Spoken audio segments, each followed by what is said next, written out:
Unplug. Go live. Oh, now it's saying end stream, and it says we're live. Yeah, there we go. All right, bam, sweet. Decent. Yeah, cool. Yeah, this seems a lot more easier than trying to function with two different screens. Yeah, no, entirely fair. Fucking my second monitor, the backlights have, I mean, they just started dying. But so like half the screen was just dark. I managed to work around that. There's like a setting in the fucking on-screen display which is MPRT. I don't remember what the hell it stands for, but it basically it's like an automatic dimming kind of thing. Yeah.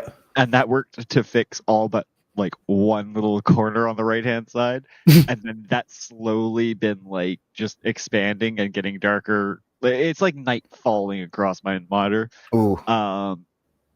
So like originally I'd reduced the resolution to whatever 2440 by like 1400 to like shrink it down to like a 4:3 aspect ratio, so it would like stay in the middle. And now I'm just like slowly shrinking all my windows as the darkness spreads. Yeah, that started like a couple months ago, didn't it? Or even longer. Yeah, yeah. And then I've been like I found that workaround, and that's been working fine because like it's a secondary monitor, right? So like, well, it's now a secondary monitor. So like it's been fine for YouTube and stuff, but it's getting to the point where it's the amount of usable screen space is getting closer and closer to the same size as my tablet every day. Ooh. You're just gonna be working off the tablet eventually. Yeah, and I mean, like, honestly, it's a nice tablet. But actually, funnily enough, when we were doing the Twitch streaming, and I was at Jen's, I had the tablet set up as my second monitor. So it definitely does the job when I need it to. It's really fucking. It's actually, I think it's actually. I don't know. I gotta look it up. I want to say it's an actual OLED, but I don't think that's true, and I don't want to be a liar on the internet. I mean, I don't know. I feel like a tablet is I feel like you're restricted in some ways. I guess not. Yeah, not like sort of. I guess. I mean, I guess you're just using it for a second. Yeah, exactly. You just need to make sure you have it positioned in the right spot. So when you want to drag something to the other screen, it's. Oh no, I wasn't even doing because it was just for Twitch. I was using it like just to like make sure my Twitch stream was still up. So I just had it on Twitch. But the Tab 9 actually does. I think I haven't fucked with it much, but it does have like a monitor mode where it just like acts like a monitor. Yeah, it is AMOLED. Yeah, it's got 120 hertz refresh rate. So it's a pretty skookum tablet. Like it's completely replaced my TV. Like I just don't watch TV on the TV. I just have my tablet on the bedside, and it's like, yeah, fair. Yeah, I do. I don't know. I kind of like using my old TV as my second monitor. It's kind of handy. I did that for a while especially when I was on during the crypto trading, when I was on like Binance and shit, because it was nice to have, because you don't really need that kind of like it was mostly for like graphs and charting and whatnot, so I didn't need the readability for text. So it was nice having that like additional screen real estate. But you've actually got like a nice TV, don't you? Yeah, it's like when I bought it brand new, it was like $600 or whatever. So yeah. My problem, like TVs, they're just too big. That's the only issue I have with it, and like trying to like shrink screens down, you end up like I can bust this into 4 sections, so it's like even for 4 different things, but then all those things like don't. I don't know. Things don't like to be windowed that small. Right. Yeah. Well, things don't. Yeah, you have to mess with your scaling settings in that case, basically, and then all of a sudden you feel like you're on your fucking parents' phone with like size 600 font. Yeah, and then even then, like the shit doesn't stay where you want it to. So it's like next time I go to turn the computer on, like things aren't in the exact same spot they were. So I got to rescale it all and redo it. It just, I don't know. I feel like like a third, like having the TV, a monitor, and then a third monitor, I think would actually be, yeah, that would be pretty killer. I have no room for a third. I'd have to like wall mount it like over there and like have an arm come. You should actually, because you can get the arm mount, like just desk clamp solutions. Yeah, my mic's like arm clamped on my exactly. desk. London Drugs actually often has a they've got a nice little I guess monitor arm brand that they ship. I assume they ship it in. London Drugs doesn't make things. No. But they often are on sale, and every time I go in, because like I just go into London Drugs to like stare at electronics and be like, do I need anything here? No. You never do. Leaving. Because it always sounds like a good idea, because you walk in there and you're like, oh, I'm gonna look at electronics, and you're like, oh, you guys have like the basic and most generic things that like I'd find on Amazon. Actually, London Drugs, their audio selection is really good. They've got like good headphone and portable speaker selections that go on pretty ridiculous sale. Jen got the Sony XM5 over-ear headphones, and they were normally like $500 or $600 or something, and she got them for just under $3 with taxes in. And one of my biggest things with brick and mortar stores all the time is the ability to actually like look and touch items. And London Drugs is really good for that, because they'll just straight up anything that they've got in the display shelf, they'll just yank it out, let you put it on your head, let you try it out. So we spent probably half an hour with this dude, just like letting her try on headphones, and like I think he even unboxed a couple that they didn't have on the shelf, so she could be like, nope, I don't want these ones.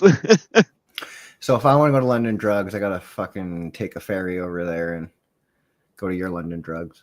I guess. I don't know. The London Drugs? We have it here, but it's like the one by my house is just shitty every time. It's the Guildford Mall one, so it's not. It's a fairly small. I wouldn't be happy working there either.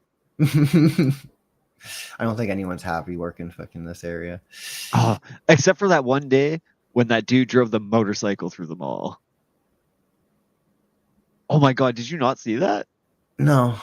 Oh, there's helicopter. So the story I heard was that it was actually a tribute bike for one of the HA members that had passed away, and somebody stole it.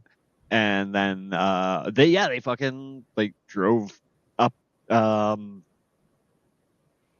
under, where'd they go from? I think they like went under like the bus loop, and then like went into the parking lot, and then down the escalator through that little fucking pyramid thing.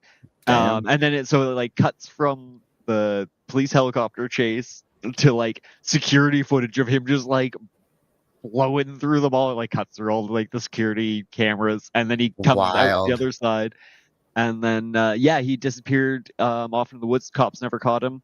And the scuttlebutt that I heard being in the bar industry at the time was that the cops didn't find him because the HAs did. That tracks. That tracks, yeah. But yeah, definitely. Actually, I bet I can find it. And then you can put it into the thing, and we can put this fucking Streamlabs shit to the test.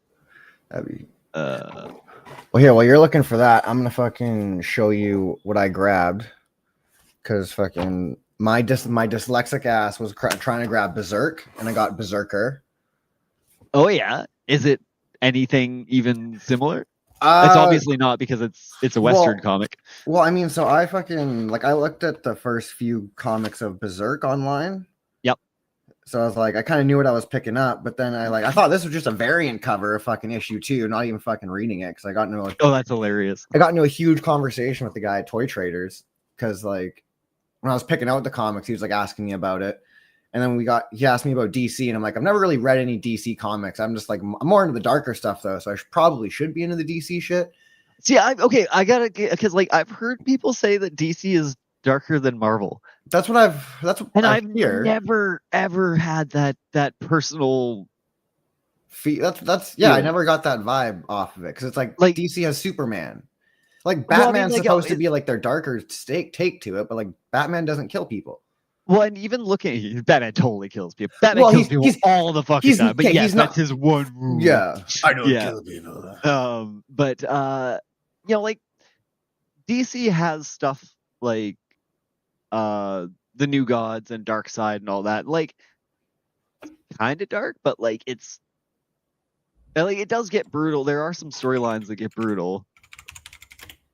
But yeah, like I think of.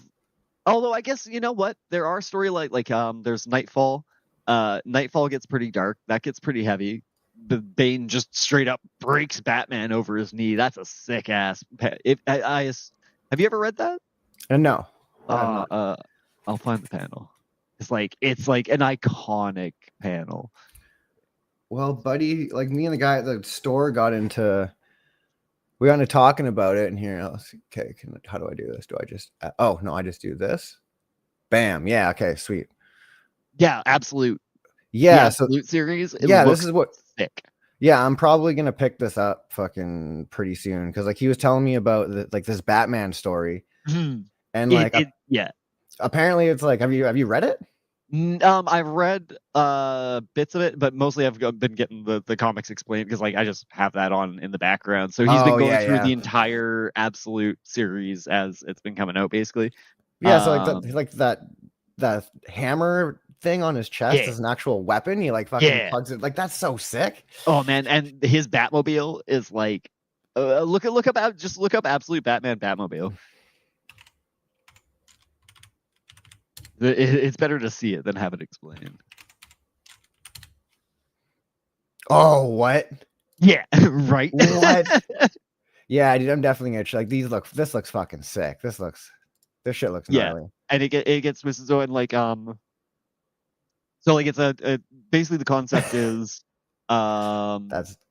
I know, right? Fucking, it's just a rock truck. That is. Yeah. Sick. Oh yeah. I got to drive something like that at work. It wasn't that big, but no, but yeah, it's like, still fucking even a small version of that's fucking huge. And I think like it's nice that they've got the person standing off to the side so you can actually get a sense of scale.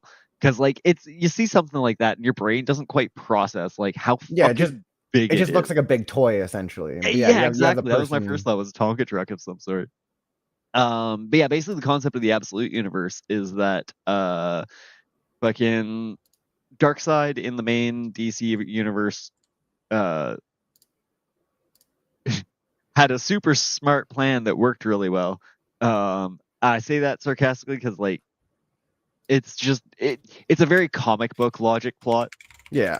But basically Darkseid it gets killed and then like goes and creates or corrupts this Absolute universe and is the god essentially. Like he is the one above all. Like he is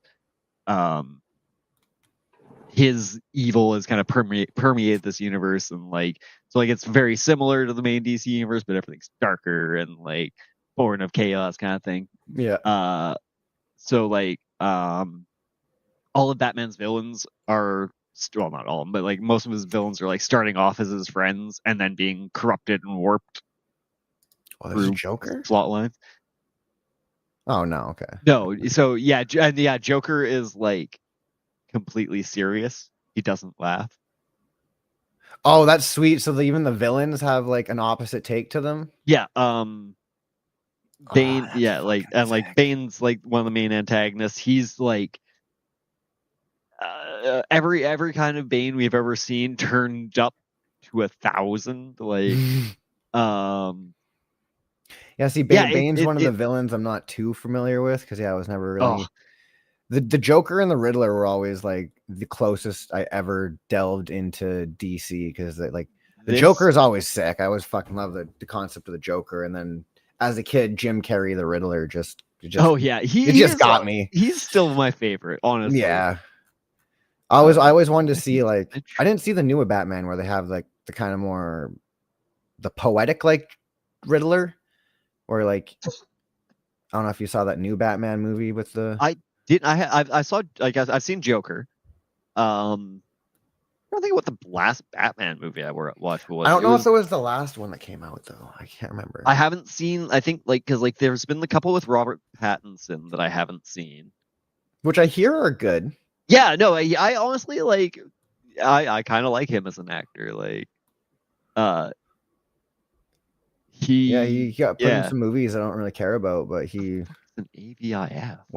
When I saw fucking when he was in Harry Potter, he's like, yeah, I thought people like holding their wands weird or like seemed a little lame, so I just held mine like a gun. Like, it's like, all right, man's trying to find whatever he can in a world of magic, I guess. Well, and I feel like he kind of just takes that perspective with whatever project he works on, because as Twilight kind of became I guess as all the actors slowly checked more and more out of the process of making Twilight, it shines through so well, and Robert Pattinson absolutely exemplifies that. He's a pleasure to watch, just not giving a shit after the second movie, basically. It's just funny how you have all the actors and stuff, like none of them really cared too much about it, but the creator still absolutely loved it, and the fans like still have this weird, like my wife's one of the people, like for our anniversary we went to Forks, Washington. She's a full-on rat. Oh yeah, 100%. She's unashamed of it too. She's shamefully unashamed of it, so it's kind of funny. But yeah, we went straight to Forks, Washington, and it was like I was expecting nobody to be at any of those things, but every stop we went to, it was like a Wednesday, the middle of the day on a Wednesday in Forks, Washington. It was like the sign to enter the place. There was like a bunch of girls standing at the front, and as we're driving up to it, she's like, "Do you think they're here?" I'm like, "Yes."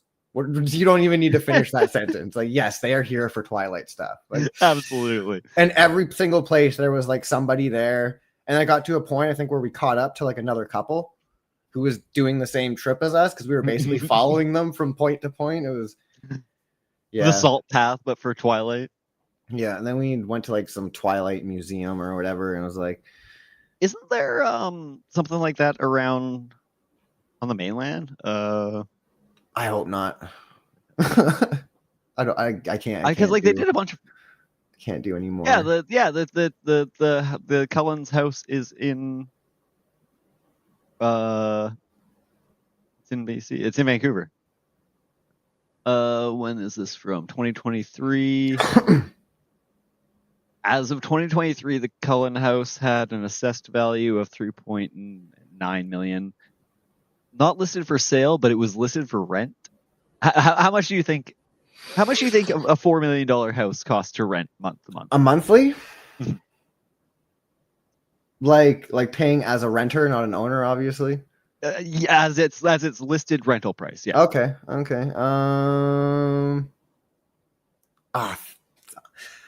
gonna say 3, and I think that's absurd. Three grand. It's a whole house. 2 stories, 4 bathrooms, 5,000 square feet. 5? 20. What? 20 grand a month. It's in West Van. It's got an outdoor pool and spa. Oh, okay. All right, West Van, I guess so. I mean, like, it's $4 million house. I can't. Never mind. Yeah, I had my fucking valuations all. I was thinking like my parents' house or something. House, that is a fucking very nice house. It's like fucking 4 times my parents' house. But like, it's not 20 grand a month. No, because like, I don't know what a mortgage costs nowadays, but as a renter, I feel I'm renting fucking half a house. Like, yeah, no doubt. Why don't you have an address? I just want to know what it's listed at right now. For rent. Whatever. 5,500, 2,500. Oh, you're. I feel like these are kind of what I would froze. expect rents to be. Oh. That's annoying. Restart it. Error starting video. Yeah. Yes, I'm sure I would like to stop the connection. Look at that happy guy right there. Look how happy that guy is. Glad I got my teeth fixed now.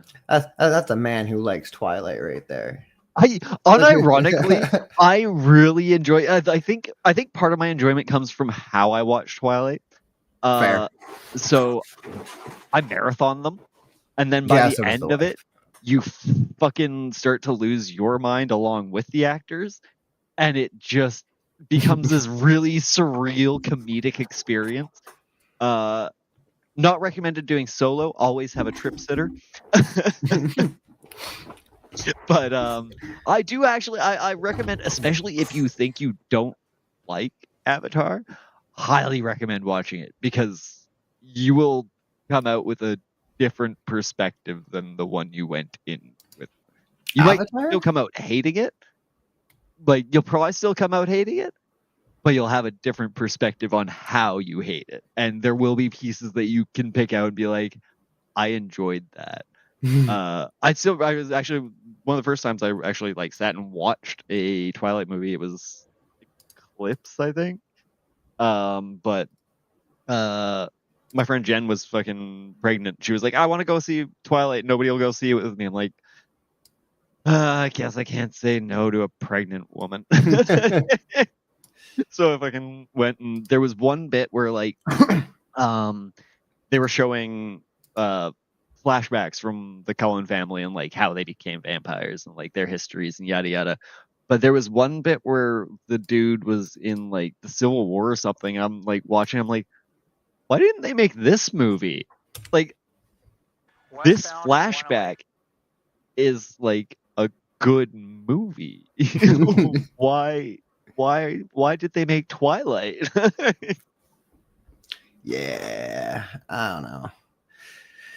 I have watched those movies way too many times, and I'd like to see. I haven't hit that point. I've only done that a couple. I don't have a wife who has an inclination to do so. So I'm not like, dude. She's got the covers of the books framed, like not the pictures of the covers of the books in frames or whatever. It's like, we're not hanging those up in this house. Oh, put them up in the bathroom.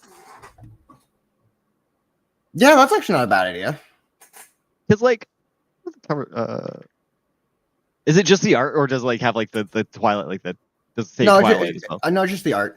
Like you wouldn't know it unless you know what? That would actually be kind of classy fucking bathroom art. You got the chess piece and the pomegranate. Okay, here. Wait, is that it? Oh, that's a different book series by the same author. But yeah, like you take out like New Moon and her name, but they're kind of There's like actually good photos. Oh, that fucking this Guilford thing. Oh yeah. At 140th, we're following a motorcycle. Already speed, splitting traffic, very dangerous operation here. Playback speed 125. Yeah, splitting traffic. Well, there he goes. So that dude stole a Harley? Yeah, I don't. And again, this is fucking scuttlebutt I heard at the bar 10 years ago, so take it with a fucking grain of salt.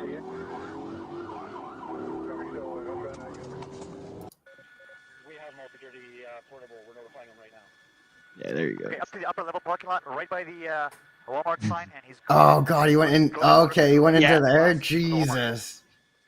Yeah, PC and upper level, stop right there. Get out. Go into that And glass, it should, if I pick the right one, it should cut to the. He drove his motorcycle right in there. Yeah, it does. Keep it on side streets, right? I love how Guildford's like, what does our mall need? A tiny pyramid. Like, bro, like, what are you gonna do? What are you gonna do? Well, like, probably fucking hoping that it'll just wipe out so he can grab it when he fucking crashes. I guess so. How does he get like, through imagine here? you're just going to fucking Walmart. Holy shit. Even the pilot's like, oh shit, the fucking guy up here in the camera. It's like, where's he gonna come out? Shit, I haven't been to the mall in a while. Yes. I don't remember where the exits are. Okay, go to 108 and okay, he's now on the ped crossing and he's crossing Highway 1 on the pedestrian overpass and he's coming out to 111 Alpha on the east side of Highway 1. And he's now at Highway 1 and like 168. Oh, I guess they did recover it. Huh? Yeah, maybe they didn't. God. Yeah, that's right. Yeah, in memory. Yeah, it was a memorial bike. So yeah, that guy, I don't think he reappeared. I wouldn't assume even if he went to jail, he didn't make or like yeah. And like I just why? Like, oh no, I fucked this up. I full screened it. Okay, good. Now I can see it.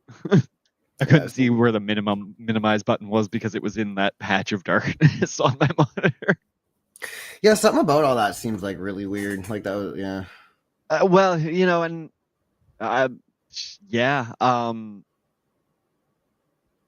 wish I could remember more. I think it was just like, dude was an addict. Just stole the wrong bike. Doing addict things, yeah. Yeah. I guess I could probably look into it and see if it's like what happened, but it either way, dude's dead. Yeah, there's no like at the very best scenario he's crippled.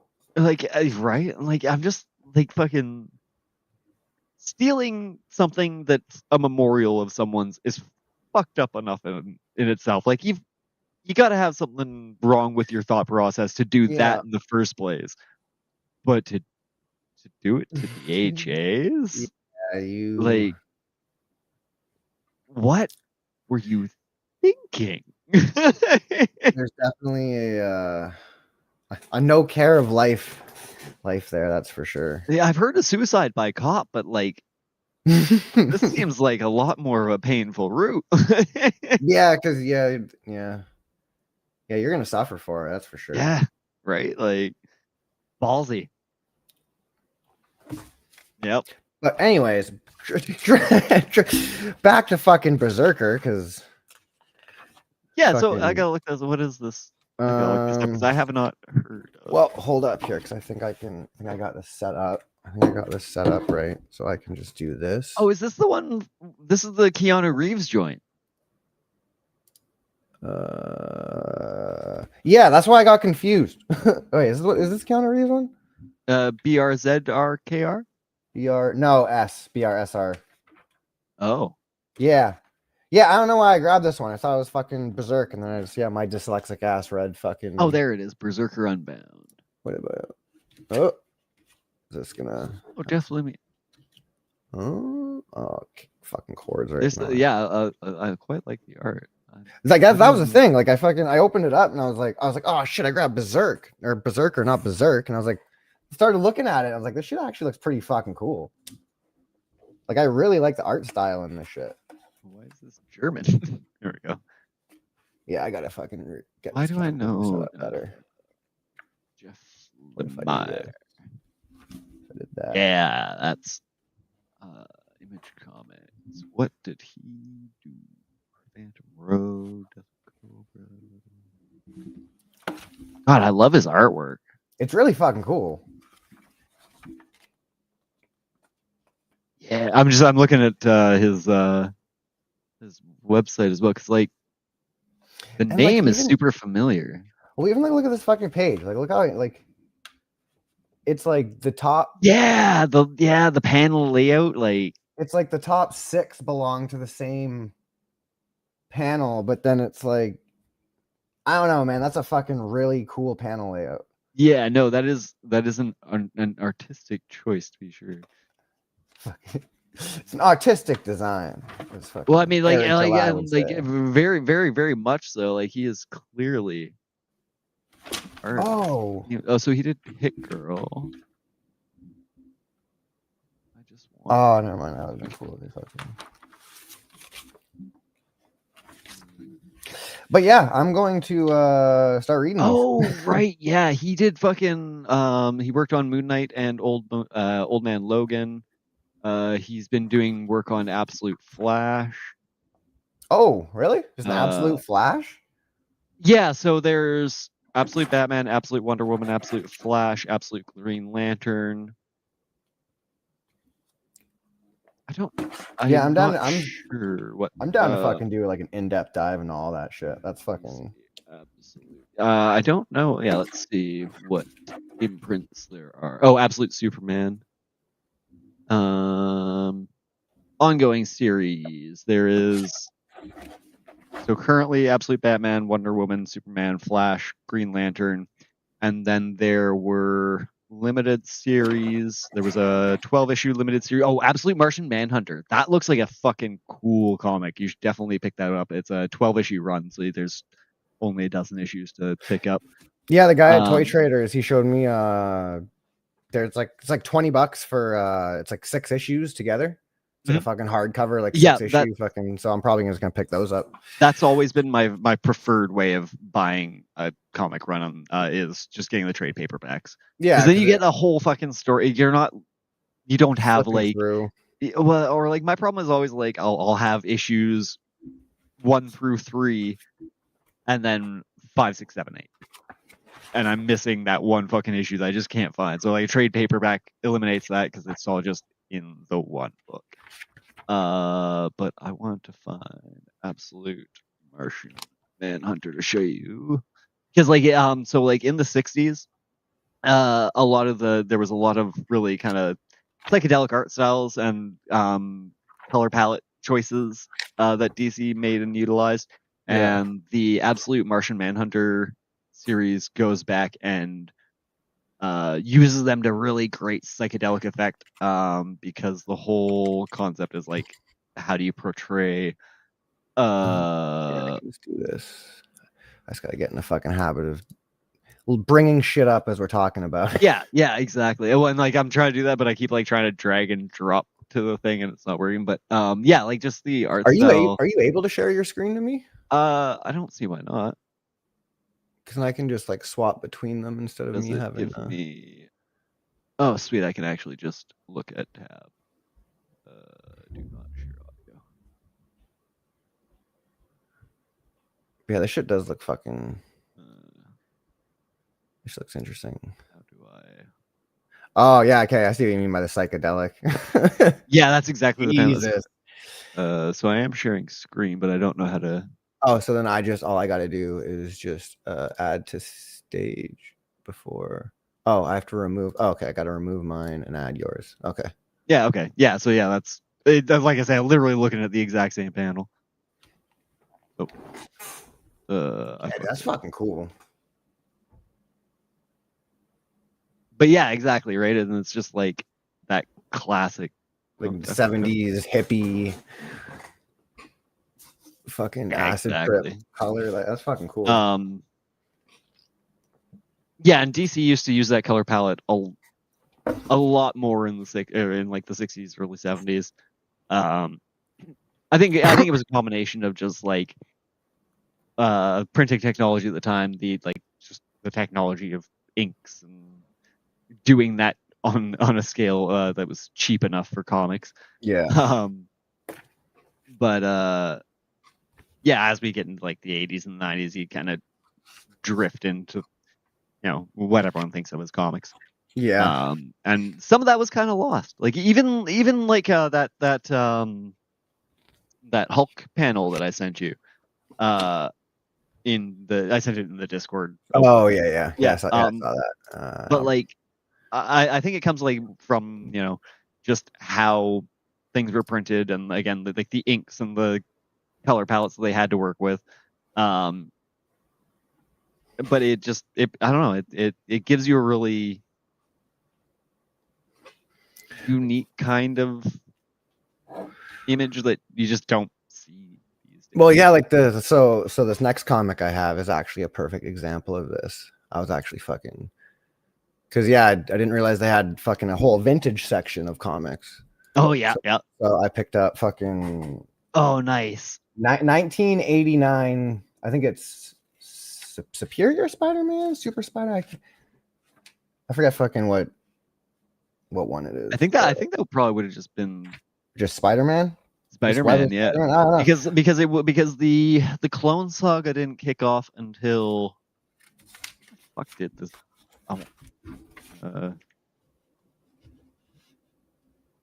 Maybe. But yeah, like these colors and shit, like you don't see this stuff anymore. Yeah, exactly, right. And I think a lot of that is just down to the printing technology at the time.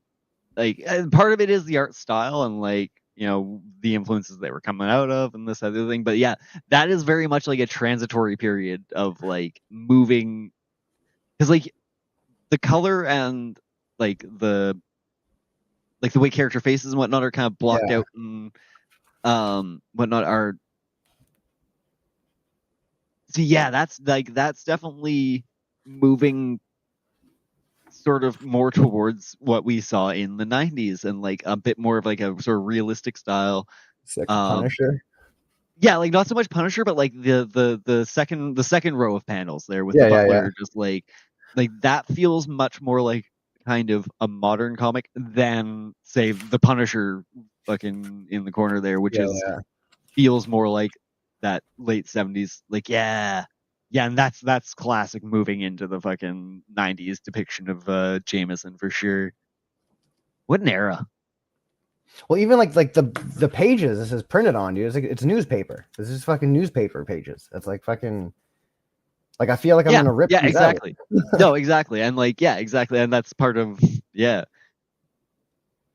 I saw, because they were trying to, because like they were it had to be done cheap because like comics didn't make a ton of money.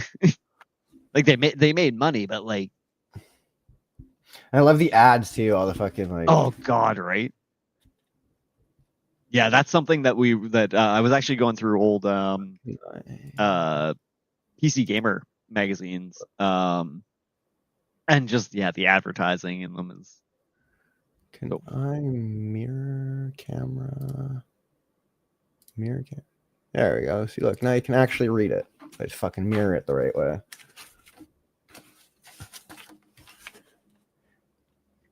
But yeah, man, I was like, I started looking like, I don't know. I just wanted to sit there all day and read through the fucking, just look through all the comics they had. Yep. Oh, I've done it. Fuck, I've sat. There's I just feel bad. The guy's standing there, like, like just watching me fucking pick through comics. It's like, I don't know what I want. I just want something that fucking catches my eye. Well, and see, that's literally how I used to buy comics when I was a kid. Like, I would just go to like the thrift stores or the comic shops, and like back in those days, the comic stores still had like 50-cent, 25-cent comics.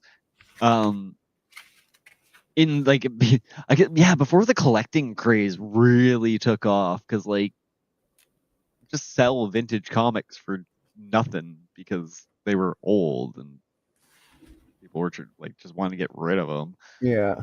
But yeah, fuck. I spent many hours, especially because like my dad was such a SOS store, thrift store fucking nerd, so he'd go and be looking at books or antiques or whatever, and I'd just be reading comics. Womp. Yeah, onomatopoeias are so good. Womp. Yeah, they're fucking. Yeah, it's like I don't think you could even like you wouldn't be able to get this like type of art style today. Yeah, no, not with the same paper and shit like that. Texture, for lack of a better word. Just because we don't print like that. Like, I mean, I guess That's so sick, fucking Batman or Spider-Man fighting fucking werewolves. Right.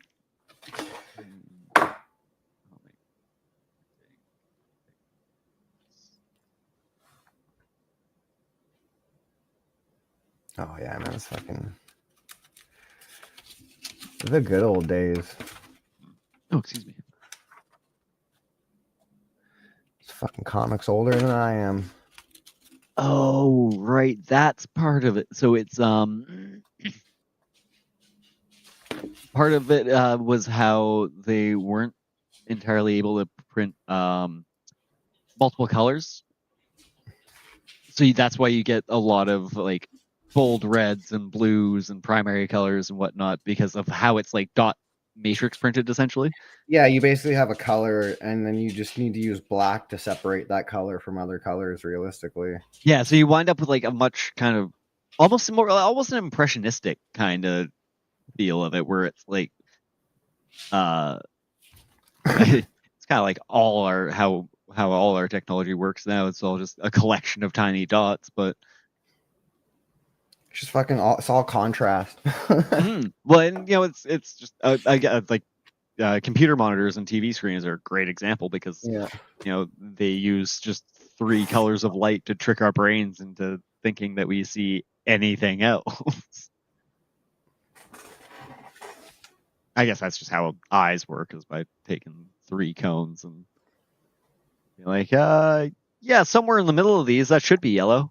The brain will just figure it out. It'll just fucking 100%. Unless you're one of those freaky people with an extra cone in their eyes and you can see extra colors. I wish I was one of those. Fucking what? Tetrachromats, I think.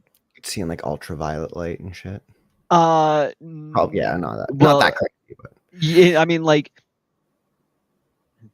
that'd be the superhero version of it. Yeah, it's not like, I don't know that it would be impossible per se, but it's highly, highly unlikely. Now,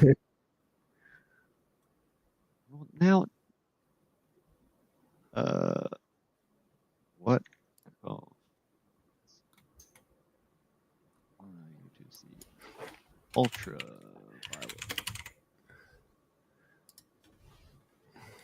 Okay, so yeah, you would just you can't so birds are tetrachromats, so they've got a 4th type of, so like humans have red, green, blue sensing cones in your eyes that fucking send signals to your brain and say like, oh, this is blue, this is red. If we see a mix of those, then it basically fucking hits the middle of that signal and our brain processes the yellow kind of thing.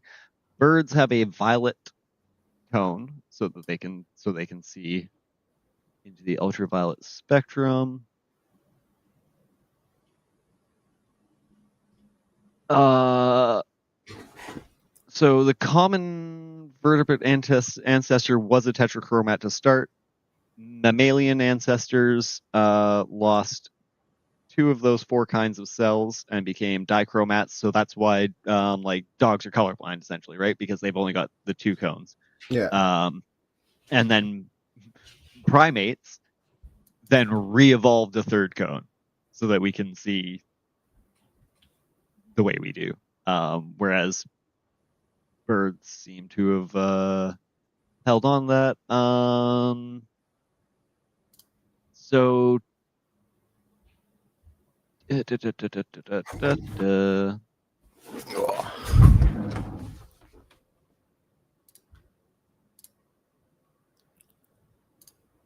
so yeah, we could theoretically become able to see into the ultraviolet. Just a little bit. Yeah. Just a little bit of fucking little Neuralink help and. No, not it would be CRISPR. You'd want to actually modify genes. Neuralink wouldn't. Neuralink. So there's I guess some contention in the biologist community. Isn't there always? Yeah, right. Define a fish for me. You can't. Try it. You can't. Fish don't exist. You'll have 10 people argue over it. So yeah, I guess the discussion is whether simply having 4 cones is enough to grant someone full-on tetrachromancy, or whether there also need to be signal paths for your brain to actually interpret and process that information. So if that processing path can't be replicated or is integral, then something like Neuralink could, not Neuralink in specific, but like brain augmentations essentially could theoretically bridge that gap in a very much like a science fiction theoretically umbrella. But yeah, I don't. What? Oh, one's a little more vibrant. Is that? Well, no, it's a joke. Oh, because I can't. Okay, I can't see it. I was sitting there wondering, be like, how the fuck? If it's something I can't see, how did they capture that in an image? But then I'm noticing the images look a little bit different, so I'm like, maybe this is they probably just like adjusted saturation or something. Yeah, it's 100%. Yeah, fucking sciences. Fucking science nerds. The sciences, man. The sciences are gonna get you. But yeah, this is why I don't trust people do their own research. I don't trust people to understand the things that they've researched. I think anti-vaxxers are dumb. Yeah. And it's like each their own. It goes back to that whole I think it was John Stuart Mills who said something along the lines of oh no, I'm gonna misquote that way too hard if I don't look it up, and I don't care enough to look it up. But yeah, no, it's it really does boil down to the difficulties of communicating scientific concepts in non-scientific language. Like it like the whole thing of like people going like, oh, it's just a theory, and it's like, well, theory in common parlance and theory in actual rigorous science have very, very separate meanings. And yeah, it's just that bar for evidence is so high. It's like when you hear of like when they talk statistics and like pi sigma certainty, it's like certainty to within 0.0000099%. Like where we've got like a sliver of a percentage, so we gotta say we've got our doubts still. But yeah, fucking everyone. What is it? Everyone likes to focus on not the rule. Fuck, what is it? It's like rules and. God damn it, dude! I can't even fucking too stoned even fucking think about this shit. Rules and exceptions. There you go. Holy fuck! It's like everyone wants to focus on like the exceptions and like. It's that whole like missing the forest for the trees, right? You focus so intently on what's in front of you that you miss the patterns behind it all. No, I don't know. And everyone's it doesn't help that there's so much signal noise that's being fucking pumped at us too. Like misinformation is a term that gets bandied about much too often, and I hate that word. But it's so fucking accurate to like what's floating around. Like you just look at the join like a local community page, like fucking I'm small town, and you see like just the dumbassery in there, and a lot of that is because of essentially informational signal noise. It's junk data that people are fucking just absorbing as fact and then regurgitating. Yeah. Like you see people like reposting like TikTok videos or Instagram fucking reels of like some dude just talking about like how fucking whether they're right or wrong.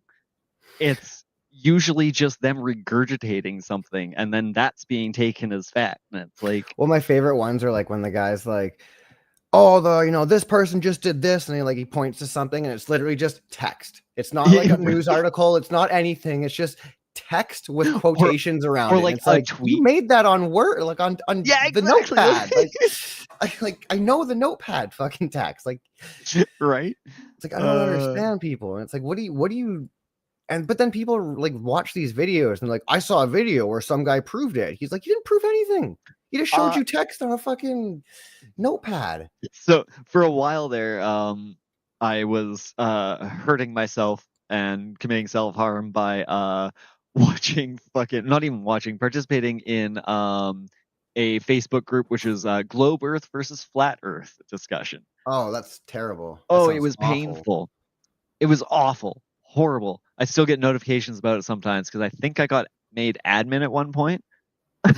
Yeah, I'm still in a flat Earth community because I joined it just to be like, what do these people think? But then I realized it's like just 95% people pretending to be flat earthers. But that said, I have encountered some true believers, and they are wild. My favorite was a dude who believed that so like most flat earthers believe in some form of the firmament, so like dome of the earth, the dome, yeah, right. And they believe like Earth's still a disc. This dude believed that Earth was square, no dome. I don't remember what the fuck his explanation for atmosphere and shit was. Just it wasn't real, I guess. But he believed that the oceans were circulated under the Earth by giant tubes, and he had a drawing and everything, and it was just gold. It was so good, like that, except not cube, just flat.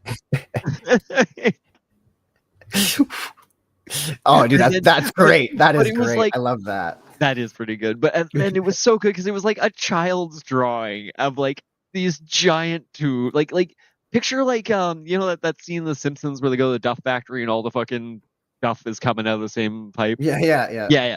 That, but under the earth, circulating the oceans. It was just how about adorable. This? We can all meet in the middle. How about that? Yeah, right. It's not a circle, but it's not quite a square. It's this weird, it's like depending on where you live, the earth can be flat. So to some people, sure, the earth is flat, but this solves everyone's problem here. So that's like basic level shit, right? Earth's flat, Earth's cube, whatever. Fucking y'all still believe in the moon. But it's right there. It's right inside the zero. I wound up finding an even crazier theory, which is mountains are actually the remains of ancient melted skyscrapers and giant fucking buildings from a super advanced civilization before us. So every weird mountain is just a building that got melted. And I was seeing this thing where people believe that fucking we don't build buildings, but we're just rediscovering them. We're just like digging them. Same kind of thing. Like it comes from that same fucking germ of like there was a super intelligent fucking race of humans before us, and everything was lost. And it's like they'll show videos of just like a door half submerged in the ground. It's like, you think maybe they just had a cellar and they filled it in? like I don't like, the fact that sinkholes happen, earthquakes happen. There's the ocean moves, continents. So is there a theory that the further we go down, those bricks are going to turn into like metallic biomechanical things that create like just the further we go down, the more technology we're going to discover? I don't. But yeah, that is basically like I think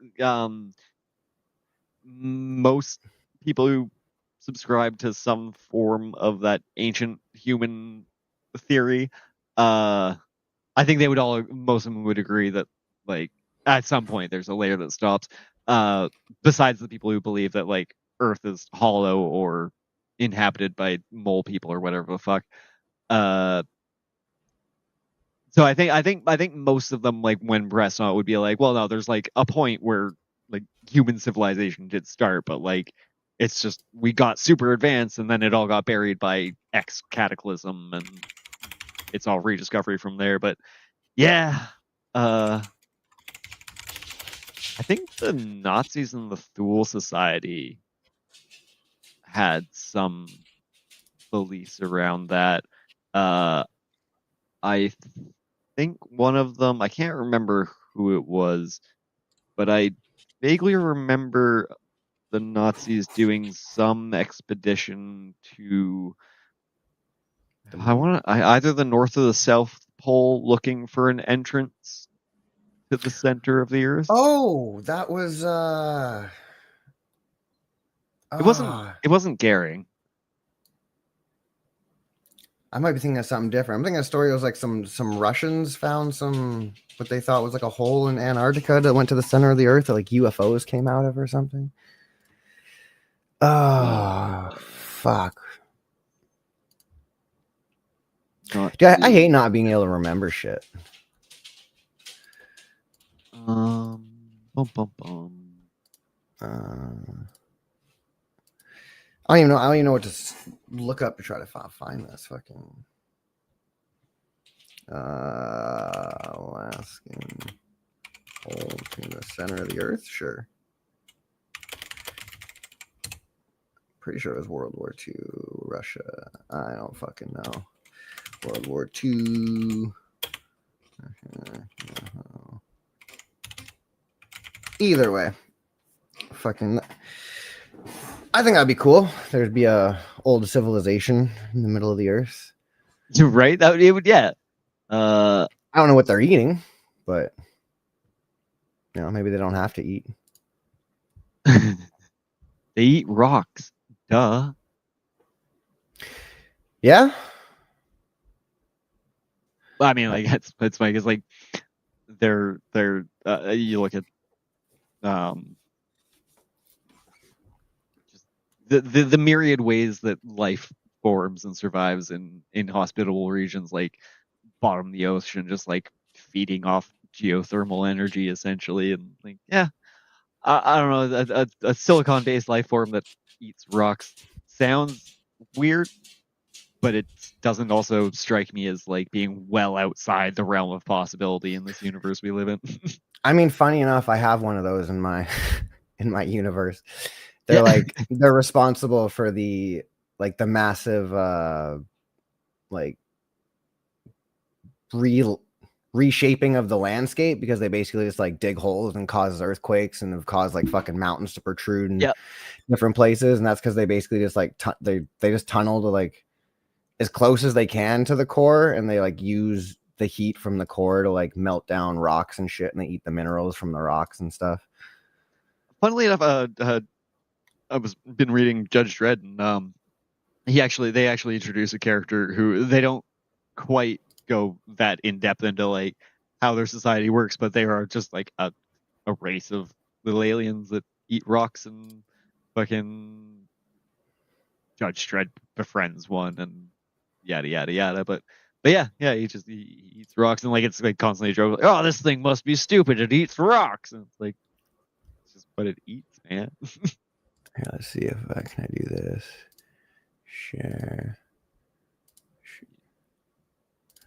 Yeah, because this is like the AI concept I kind of had for this is what they look like under their fucking like armor. Yeah. Because they kind of like grow backwards. Their bones are on the outside and shit. And let's see, can I? Yeah, that's what they look like. Fucking yeah. So like when they're like bones or like a plate breaks, they have to like rip the whole thing off and grow a new one. I don't know why the AI put fucking a little hammer in there though. I'm like, what the fuck is that? Yeah. And I gotta change like I don't like that they don't like they just kind of look like weird human. Like I don't know. I gotta change like the design, but this is kind of there's just a general concept. Yeah. And then I've got these. What is it? These guys, and they basically just like they're super sticky, so they just like put pieces of their environment onto their body, and that's how they blend into the environment. I don't know how they eat or what their insides would look like, but they fucking eat things alive. Like they just shove it in its mouth, and that's it. It's gone. And then I got these things too. They're the head and the body can rotate independently, like an owl. Oh, that's terrifying. Yeah. So like the fucking body can like spin around and grab something, or if it does grab something, it can like spin around, and its arms can like dislocate and go like backwards. So it can basically like hold prey behind it while it's still fighting a creature in front of it, type thing. Like, I just don't know how to get an artist to draw that, because that's a really hard concept to draw and not look weird. I'm trying to think of like, but that's like similar. This is my take on like Alien, basically. Mm-hmm. This is my world's version of Alien. I'm trying to think of like the eye holes. The closest thing I can think of for like a depiction of like dislocation to that degree. There's an episode of X-Files where a guy basically does that, and it's got some good depictions of him like fucking cool. Oh, look up contortionists.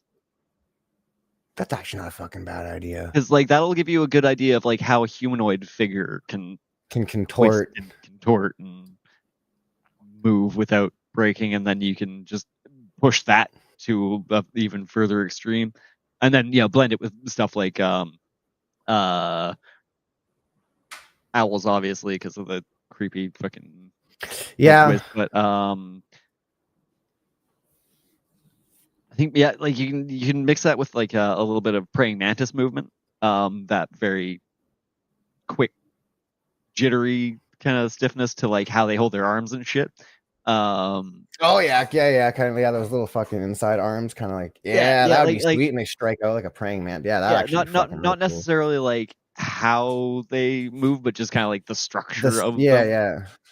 So and that twitchiness. Like... I think that twitchiness is something that really unsettles people. Yeah, my goal is to hit like every aspect of like horror in some angle. So like those things are kind of like the body horror, the tunneling creature or the tunneling race is supposed to be like liminal space horror, where it's endless of nothing. But I can't get over that fucking piece of my fucking tooth working its way out my gum. That's so fucked. The what? Yeah, no. So I got my wisdom teeth out about 17 years ago. Yeah. Went and have been getting some dental work done. Fucking like, after one of the cleanings, I had like pain and irritation. I'm like, that's. Oh well, we'll see. Like, I got another appointment come up. We'll see. Fucking, and then like over the one weekend, it got really bad.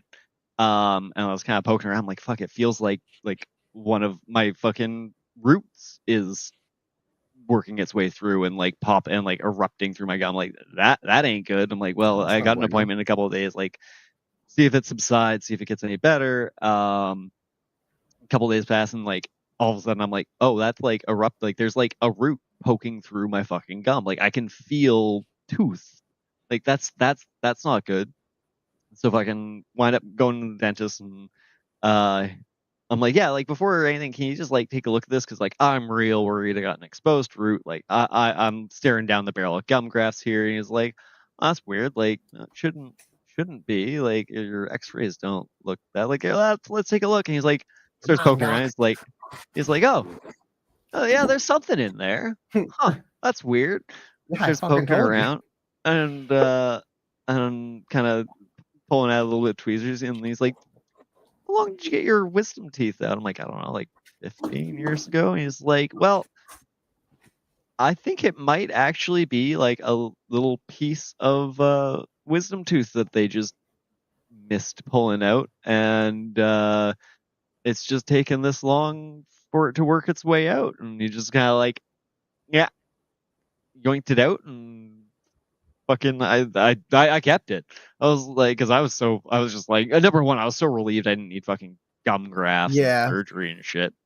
Number two, I was just blown away. I was like, I've just been carrying this around my face, and it's just like, why now? Yeah, that is weird. So yeah, I just got like, it's just like a little. It's not even little. It's a good little chunk of fucking tooth. And yeah, talk about body horror. Fucking little piece of bone just slowly is like, I'm gonna erupt through your fucking gum. Yeah, that sounds fucking terrible. Yeah, Absolutely it was. Sounds terrible. Yeah, that's my real life body horror for the month. Yeah, man, I hate a dentist. I can't fucking stand it. I don't mind the dentist. I just I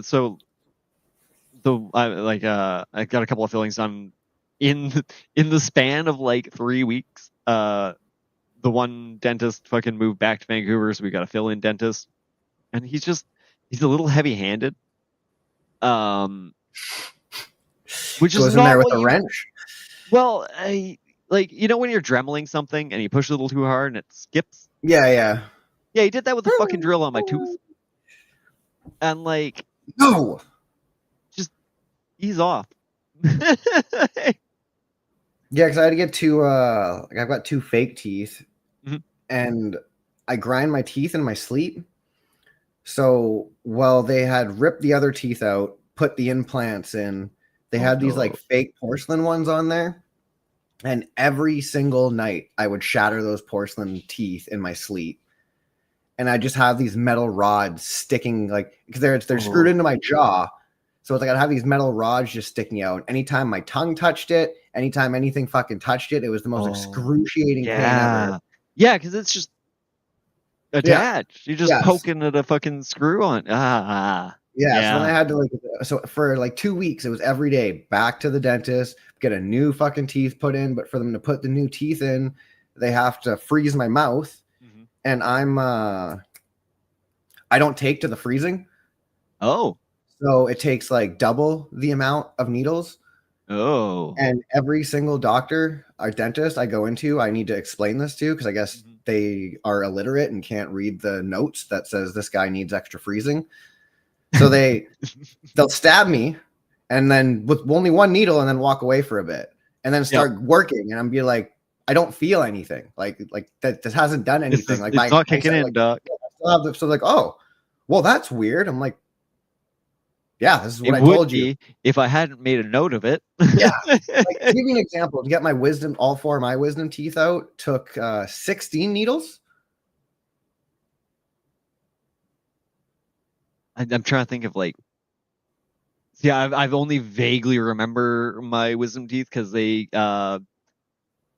gave me the fucking like it's like the take one at night and then one in the morning. You're all fucking loopy as shit, right? Yeah, I didn't get that. Oh, yeah. So they gave me. It was like a couple of pills. They gave me one to take at night and then one to take in the morning. And then I woke up and I was just fucking high as balls. And then I went in, and then they gave me some other kind of drug, and because of who I was and my state of mind at the time, my attitude was, if they're giving me drugs, I would like more drugs. Fair. That's a bad idea. Yeah. So I was like, again, I'm high as balls already, and I'm like, nah, doc, I need more. So he gives me more. So I don't remember any needles. What I do remember is him being, I don't know, in the middle of something, and all of a sudden me being like, I need to puke. And he was just like, are you serious? Yeah, so I like got up in the middle of my fucking wisdom tooth extraction and fucking puked my guts out because I'd taken too many of his drugs. Yeah, no, I didn't get any of that. I just got fucking. They stabbed me with 3, 3, 3, 3 around each tooth, and then it was 3 in the roof, 3 under my tongue, which was the worst fucking. Ooh. Yeah, dude. Needles under your tongue do not fucking feel good. And I must not have gotten that because I would have remembered that. Yeah, I got. This is why I hate going to the dentist. I fucking hate going to the dentist because they're all dentists are fucking retarded. All of them. They, like, and the only way someone will disprove that is by giving me a good dentist. So, I will say I've definitely had some good dentists. My original dentist, Dr. English, he was really good, and then my previous dentist, Dr. Rustin Abdurrahman, he actually fucking the back top one. I thought I was gonna fucking lose that tooth because like I'd already gotten an extraction done on this side, and like Justin actually had fucking long story short, he punched me in the face, fucking through no animosity. I fucking told him to because it was either that or he fucking lacerated his hand, punched it through a window, and grabbed somebody else. So, lesser of two evils. So I had this like big chunk of it chipped off, and I just didn't expect it to be salvageable. But he put a lot of fucking work into like making sure that tooth stayed. But he also gave me, ironically, one of the best pieces of advice or best advice quotes I've ever heard, which is sometimes role models don't show us who we want to be. They show us who we don't want to be. Yeah. There's the whole don't meet your heroes or don't meet your idols. Yeah, exactly. Yeah. Especially these days, because like it's so easy to have that parasocial relationship with artists online, where it's like, I know you because I follow all your posts and I know all your thoughts and we're friends. And when realistically, it's like the person who they play online. Right? Yeah, exactly. And like even if you do know them, they don't know you. Exactly. And I like the way I look at it is, imagine someone coming up to you in the street and saying, "Hey man, I know everything about you. We should be friends." Right? It doesn't matter the situation or who you are or what fucking information you have out there. That's weird. It's just it's a fucking weird situation. Yep. And like, yeah. I had that on my Facebook fucking some dude, we must have had a mutual friend or something. But he like started fucking like randomly commenting on fucking like old Facebook posts that I'd made and like getting into arguments with people in the comments. And I was just like, who are you? Like, what are you doing on my page? He's like, oh, I just thought, like you might be like someone like a possible friend, like someone to have a conversation. Like, by starting arguments in my comments from like 8 months ago. Like, that is get out of here, man. And and he was all offended and butthurt, and I was like, who are you? But it's that exact same thing, just on the internet. Like, and I think it's I don't know if it's necessarily because of the internet and because it makes people feel like they're closer than they are. Oh, 100%. That's 100%. Yeah. But it's because throughout history, our brains have been wired to think if there's a face that's close to you, then there's another person that's close to you, right? Yeah, the old monkey sphere concept. Yeah, so it's like you sit there, you stare at a face on a screen this fucking close to you all day. Your brain's gonna, yeah, especially when you're watching like the reels where they're like, you're my biggest fan, like you're what makes it so special, like you're what keeps me going, and it's like, yes, I am that person. that shit's weird. Yeah, the whole feedback loop in influencer culture in general, it's why I stay the fuck away from most YouTube. Well, like, I don't know, it's weird too, because like I hate like ragging on like the whole influencer shit, because it's like it could essentially be a good like it could be a good thing if people were influencing people in the right direction to do better things, right? Well, and I think it's less about like the influence that people have and more this focus on the attention economy. Yeah. Where it's like, it doesn't matter what you say. It's how many people are paying attention to you say it. Yeah. Well, which kind of boils back down to that fucking the signal noise and the misinformation thing. Is like it's so easy to just say shit and have people listen. Dude, that fucking that fucking 6'9" meme that is, or 6'7", that 6'7" meme, dude, that is a perfect example of that. It means absolutely nothing other than we're part of the same group. Yeah, like that's all I hear is just like we are literally one step away from people just shouting meme. Like that's just gonna be the thing. Fucking, I mean, we're actually kind of there. It's like you ever seen like the meme of the chair? No. Oh, no. Okay, I can God. Find it in like 2 seconds. Oh God. I need to stop having like access to the internet.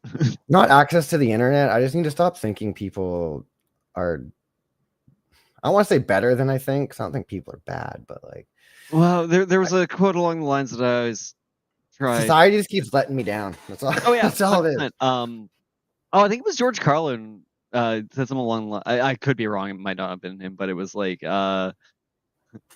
imagine the dumbest person that you know. Now realize that 90% of the people out there are dumber than that.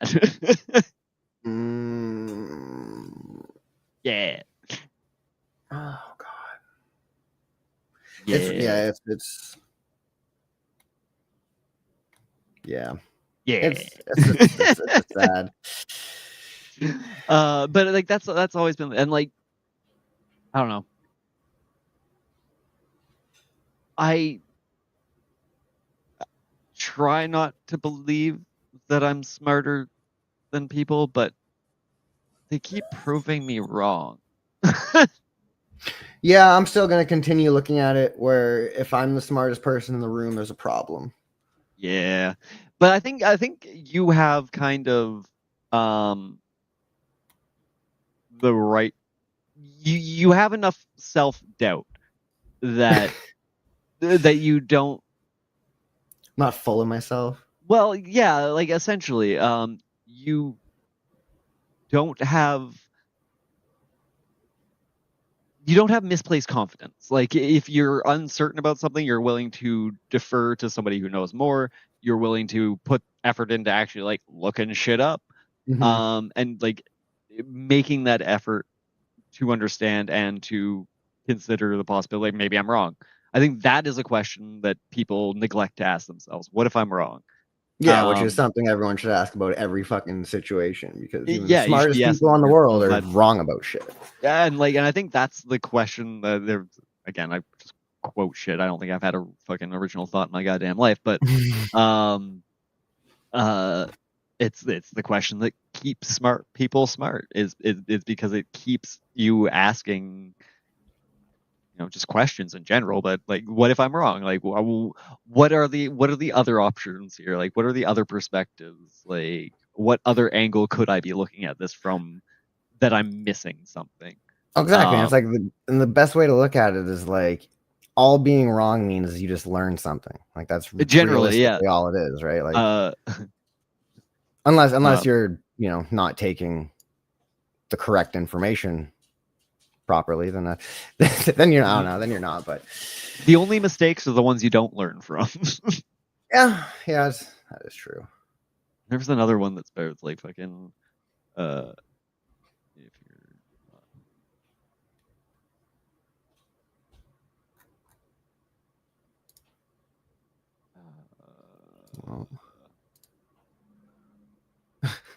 I used to have a fucking whole ass document of just like quotes that I'd collected, and they're not in my fucking brain anymore.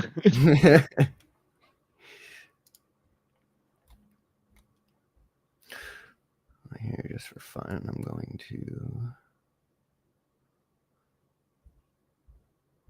I'd love to blame the internet, but I really can't.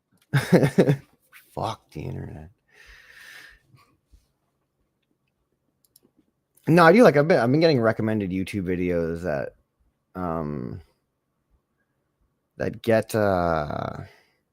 they give me the real like old YouTube vibe. Mm-hmm. But like, fuck, there was one of them recently. Like, I don't know, like one of them was just fucking some old guy who just fucking covers music on his good, like covers like popular songs modernly, like on his acoustic guitar, but he like, oh yeah, sounds like Johnny Cash. I've been finding, I can't remember what the that shit's pretty cool. There was this chick who was like posting new videos, but like they were like little time capsules from fucking 2003.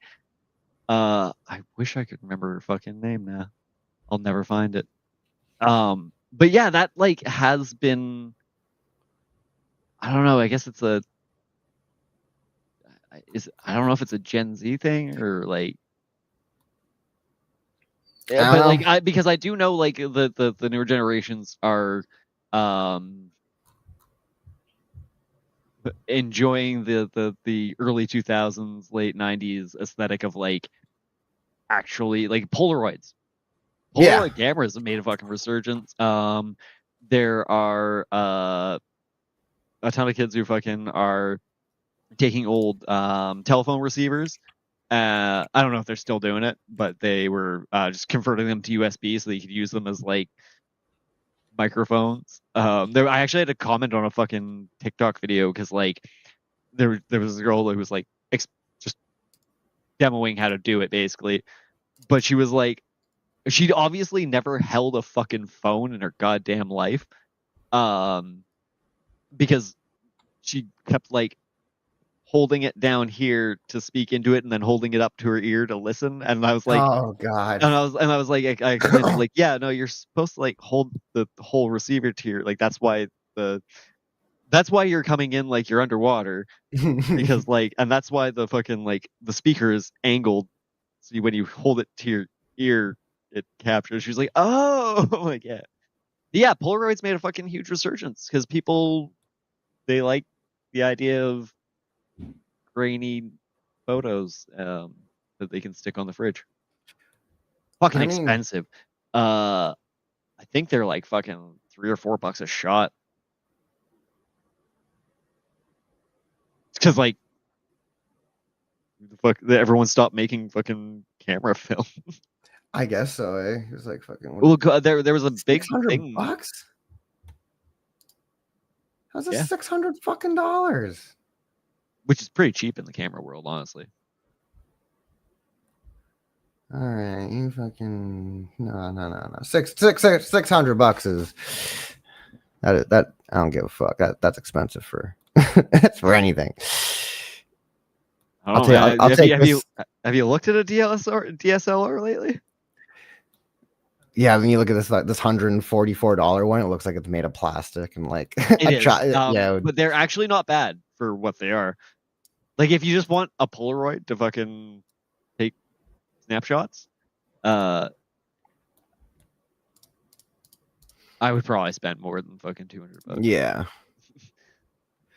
It's like, interesting though. How much? Click on the actual on the film. Yeah, so I'm looking at accessories. It wasn't film. There you go. All film. Sure, iType. That was what's. Yeah, I think that's what it was.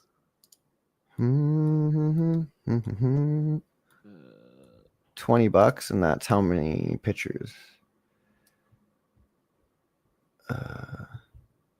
8. Ooh. Ooh. Brutal. Yeah. For that, that's a high quality definition picture right there.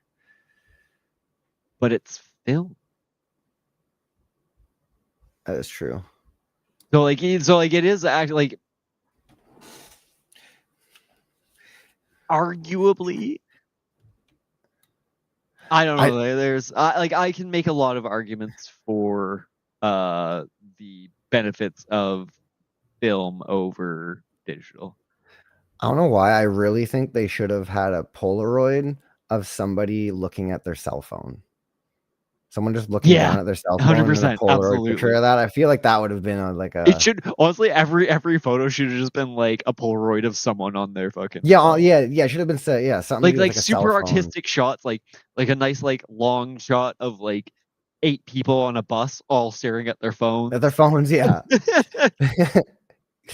Because like looking at these right now, they just look like they're from the 80s or like early 90s or shit like that. But like these especially are probably that dude with the fucking pink hat. Yeah, like that looks like that was straight out of the fucking 90s. Which I know is like what they're trying to sell, because like they're trying to sell like you can take yourself there. Look at how cool it all looked in the 90s. Which is funny because like we were around then, but I still visualize like this is how my eyes saw things back then. The same way with like black and white photos. Like I genuinely believe like people didn't start seeing in color until like color photos came around. How do you explain the paintings? Why did I have the bowl, Bart? Why did I have the bowl? Fuck, man. But yeah, it's actually ironically, not ironically, but interestingly, kind of the goddamn my camera. Oh, there it goes. The exact opposite, because like you look at the like the ancient Roman and Greek statues, and they're all like just plain white marble. That ain't how they looked. They painted that shit. They looked ugly and tacky as fuck. It's only because like fucking I think it was the Victorians who were like, nah, strip that shit up. That end time, but yeah, like if you look up like Roman statues painted, maybe. Yeah, you can see that like the actual like colors and shit that they had painted. I think most of that's funny. Type in Roman oh, never mind. I was like, type in Roman statues painted, and the first thing that comes up is this chick fucking painting little Roman figure statues. It's like, all right, I didn't give you enough direction, YouTube. I get it. Oh, there you go. Roman statues. As garish as the ones I've seen, but what? That's I do like this thing on fucking. So like when I share a tab on StreamYards, it only shares that one tab. You can do that with OBS. Oh, can you? Mm-hmm. Usually what I'll do, just so that I don't have like I've got dozens of tabs open at any one time. So if I'm intending to have a window open for like streaming internet shit, I'll just make a new internet window and then just set OBS to only display that window. Roman statues, but they're actually painted. That's what you're talking about? Yeah, so like all those like fucking just basic ass white marble statues that you see would have looked more like that. All painted. This is what people typically think of Roman statues, white marble. But no, they're actually painted bright colors like this one here. We know this because we've found some of the original pigments on the statues. So yeah, if people didn't see color back then, explain that shit. God damn it. Checkmate, atheists. Damn it. Don't bring your logic into this. We didn't ask for that. It's not correct with facts and logic. Pwned science noob. Fucking Christ. I am the lead hacksaw. I am the lead. Actually, one of my favorite fucking hoodies that I ever owned was it just said 1337. I got that from the webcomic Little Gamers. Little Gamers. Yeah, that was an era. That's a fucking God. I haven't even thought about that Little Gamers web comic. Oh my God, is it still going? Holy shit! Oh, last one was February. Oh, sorry, Kara. shouldn't fucking be under my desk then. Here we go. Wild. I remember I was talking about these last time. Webcomics. Yeah. Yeah. Remove. Oh, they're just such a fucking fascinating little time capsule, especially like when they were, because like they all used to do so many fucking like crossover episodes, issues. So like you've got like crossovers between Little Gamers and Penny Arcade and Video Game Cats and Mega Tokyo and like all the big names. Fucking 8-Bit Theater. 8-Bit Theater was great. Fucking. There was a Mega Man fucking webcomic. This is the Tag and Bink. Yeah. The Tag and Bink comics I was talking about. These are fucking hilarious. It's like, yeah, I still got that tab open. I keep like closing. I'm like, what the fuck is this? Oh, right, Tag and Bink. Oh, see if that there's a Hitchhiker's Guide to the Galaxy fucking reference right there. That? Yeah. Yeah, it's like they literally started out as fucking guys on the ship for like Leia, and then right when Vader storms in, they fucking like, they're like, all right, let's get out of here. They like see everyone die, so they're just like, all right, fuck it, let's get the fuck out of here. Then they run into C-3PO. I love those little the stories in the margins, the shit you don't fill in, that they don't see the fill in the gaps. And they basically they steal some stormtrooper outfits and then end up on the Death Star. They take a couple TIE fighters. They're like, all right. Oh, this is just such a love letter to pop culture. Yeah, it's like we're finally free, and then Alderaan blows up, and then the fucking Millennium Falcon comes out of fucking hyperspace, and it's like when you watch the movie, it's like two TIE fighters just literally appear out of nowhere, and it makes no sense. But now it does, because it's these two dudes. And then they're basically, it's like every little thing, plot hole in Star Wars is basically solved by these two guys. Tag and Bink. Yeah. I'm trying to find episode. Where is it?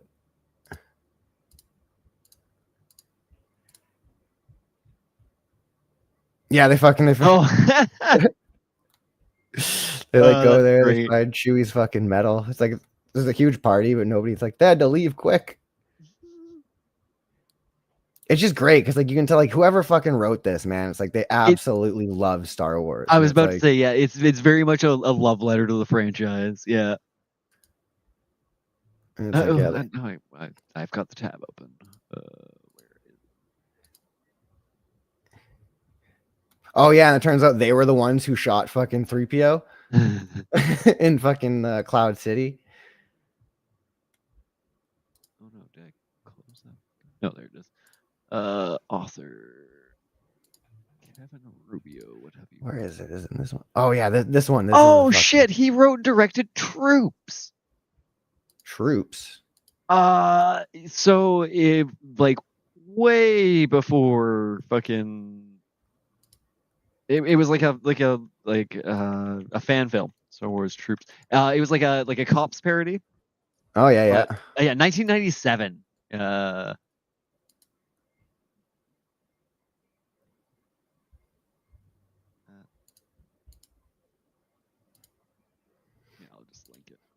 Yeah, so this is one of my favorite fucking scenes in the whole thing because like Tag and Bink ended up being like taking the fucking Royal Guards. They were the Royal Guards. So like the scene where he's like, "Leave us," and they just walk behind the thing, and they're like, where's the elevator? Like, what other elevator? Like, there's only one.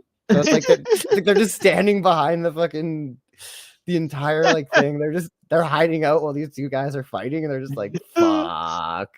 Oh, that's great. Because that's one of those things you never leave us. Where the fuck did they go? Yeah, they just walked around.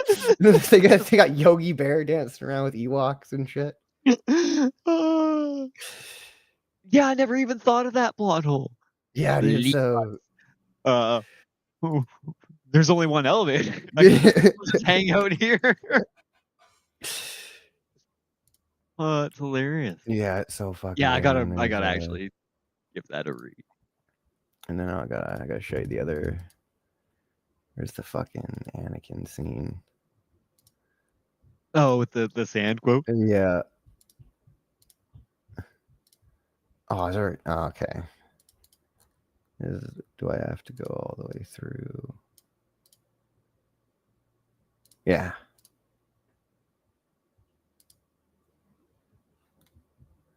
Yeah, so like fucking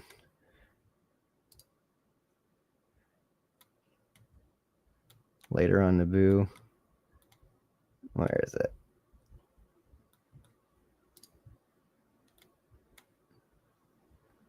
Oh, never mind. He went off script and said I hate sand. Yeah, they're like hiding out and fucking. Like, should we be watching this? Where is it? There is the scene. Yeah, this is fucking. So like going through, they literally run into Anakin, but he remembers them because he fucking helped him with Padme. So he like lets them go. You forget you were ever Jedi. Yeah, basically. It's like, oh yeah. Yeah, no, I'm absolutely gonna have to give that a read through. Yeah, the dialogue and stuff makes it even fucking 10 times better just because they're. Let's see. Tag and Bink Collected Edition.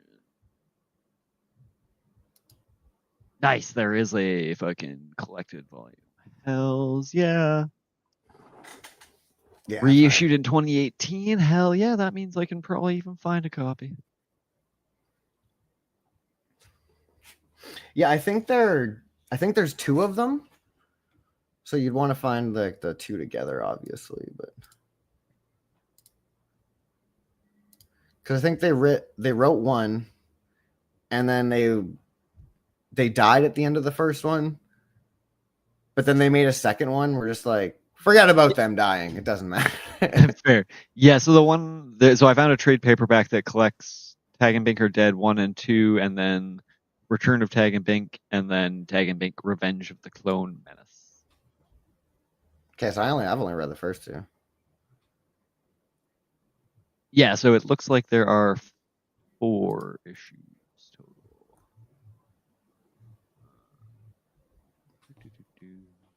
Yeah, those are fucking awesome.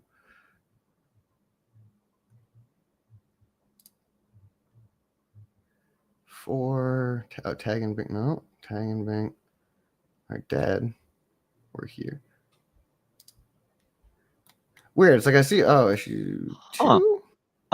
So apparently they actually had a cutscene in Solo, which was then included in the novelization of said movie.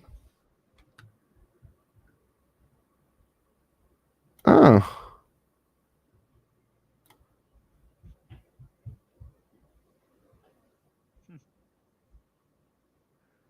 That is. So you know what? I had to have noticed that though when I watched that movie. That's something that wouldn't have gone fucking unnoticed by me.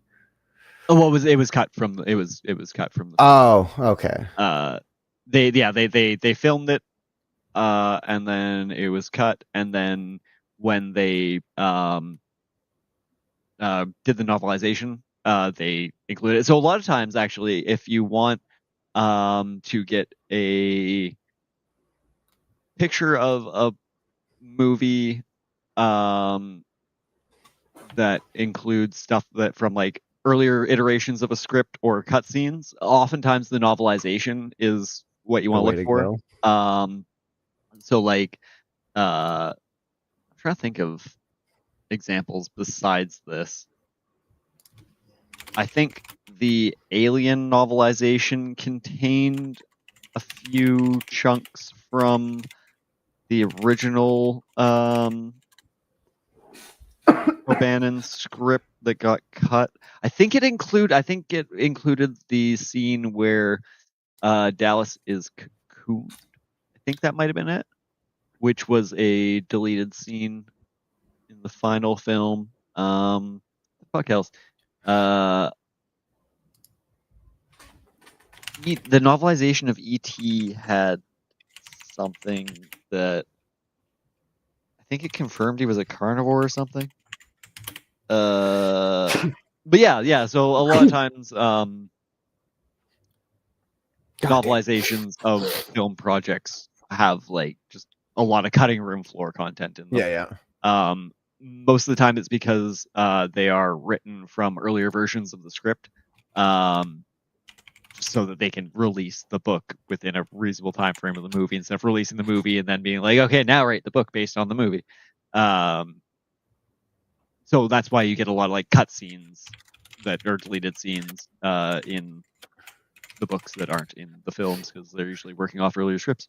It always bothered me because it's like, you film the fucking scene, like just put it in the goddamn movie. There should always be extended and director's cuts.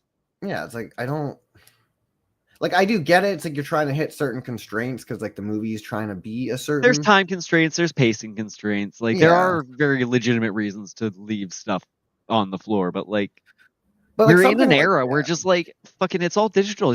Just archive it and give it to me on a DVD. Yeah. I don't understand a lot of the decisions made by the entertainment industry. Well, I mean, look at Wonder Woman. That's a whole ass movie that nobody's ever gonna see. It's done. It's in the can.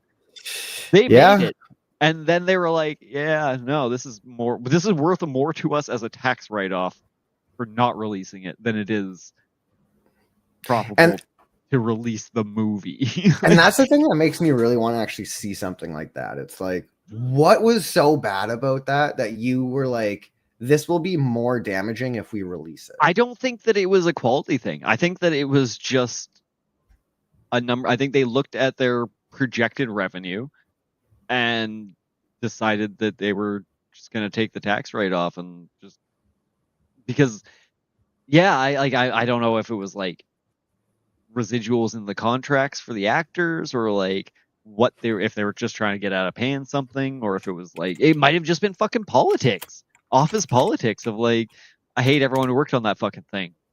Like, let's lock it away forever and ever and ever, and like just take the tax write off. We're not losing any money on it, so like, fuck those guys. I guess so. But like, so there was Wonder Woman. I know that one was like done. I want to say there was like a Batman movie or something that fucking was basically finished, and then they just didn't release it. I think that was the Bat Girl. Yeah, you're right. Yes, it was. Yeah, it was Batgirl. Yeah, because that might be. No, fuck, I can't remember about that. I think you are absolutely right, but I'm trying to think of whether I'm wrong in Wonder Woman. I might be thinking of Batgirl. Ruby Rose. Oh, right. The Wonder Woman game got canceled. So yeah, I think you're right. I think I was thinking of the Batgirl movie when I kept saying fucking Wonder Woman. Okay. Yeah, I think I just had Wonder Woman in my brain because fucking the game got canceled more recently. Is it all?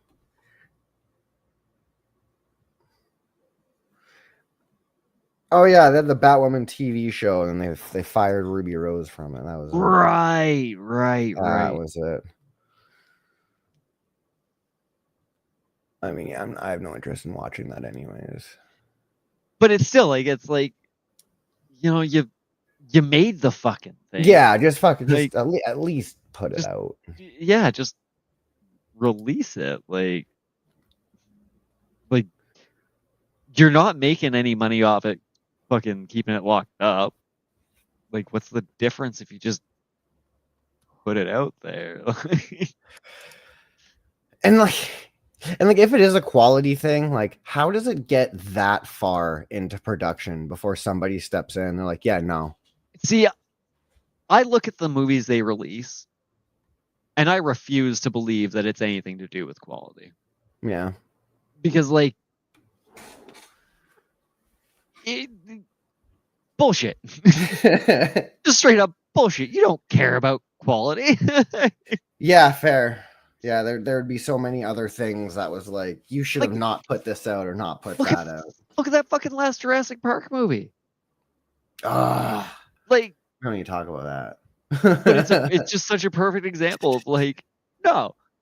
It's like when fucking Bethesda, they canceled Prey 2 because it wasn't meeting their quality standards. And it's like, you're Bethesda.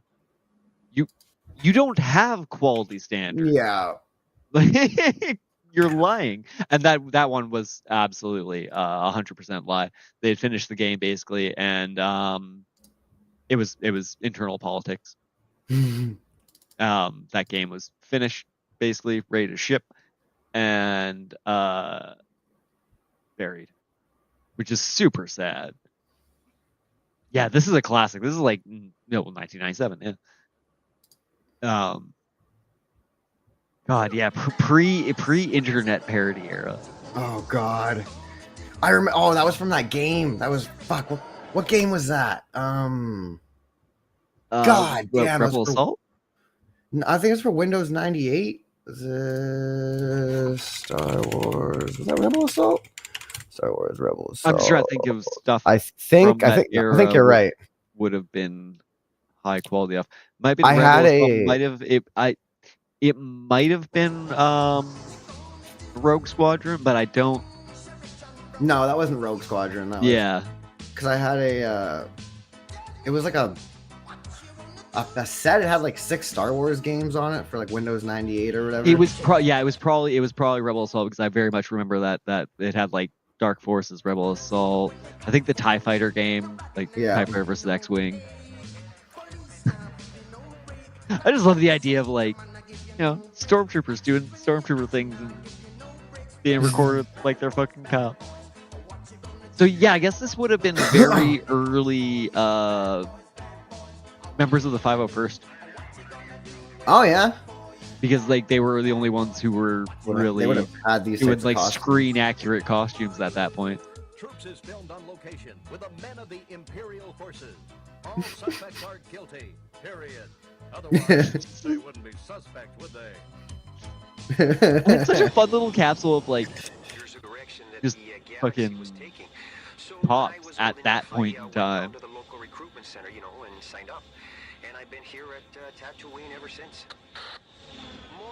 The other thing I really like about StreamYards is it cuts off my my fucking like tabs and like my that is actually that is quite nice.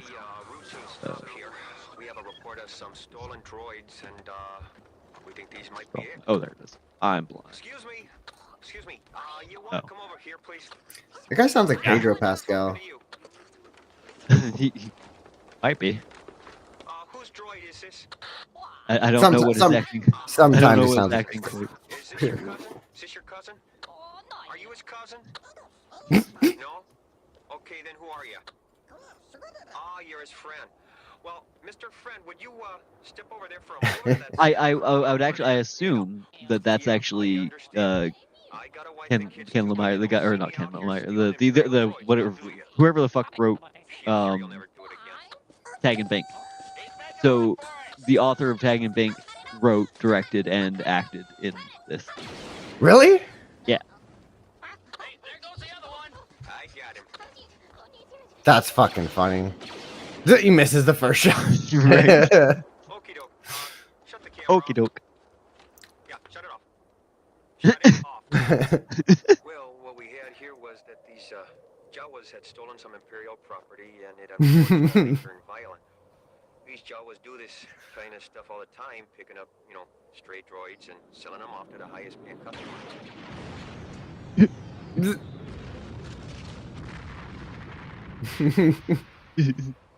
Well, we didn't find the droids we were looking for, but we did find one that a kid had reported stolen.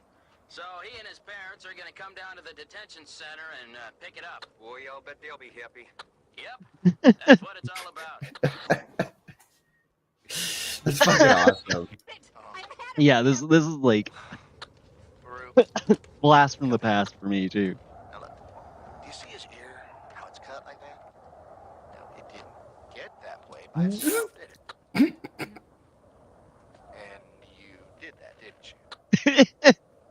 Yes, you did. Now, see, that tells me you have a problem. And when we get called in, then it becomes our problem. You don't know or you don't remember. I don't know.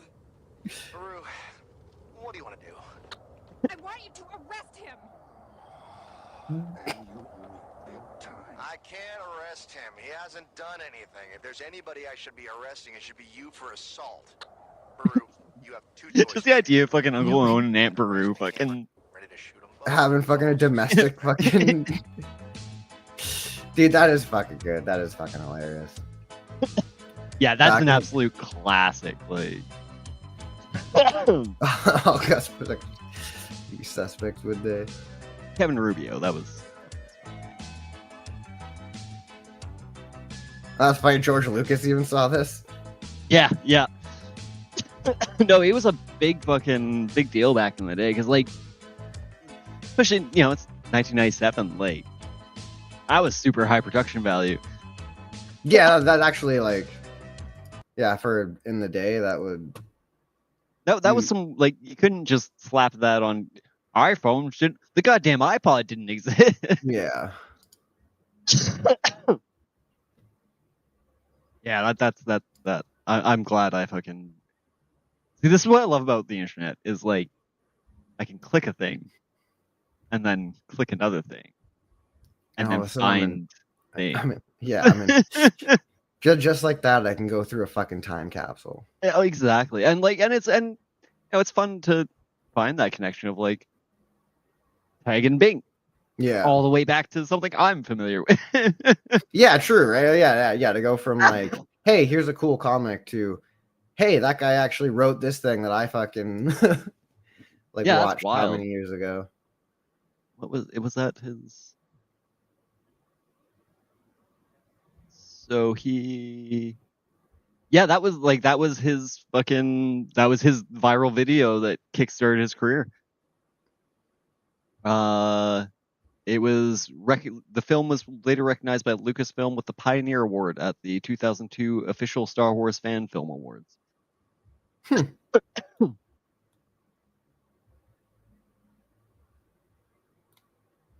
for him. That is pretty cool. Yeah, so I don't know if that would have been members of the 501st there because he wasn't he was honorarily inducted into the 501st in 2006.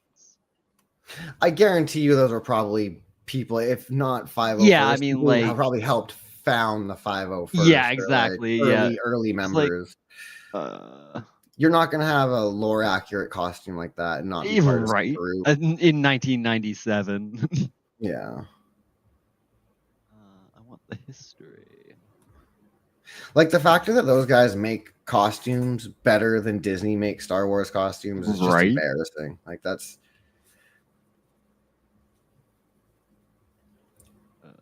But they need to make a profit. It's like they should be happy breaking even on Disney on fucking Star Wars. Right.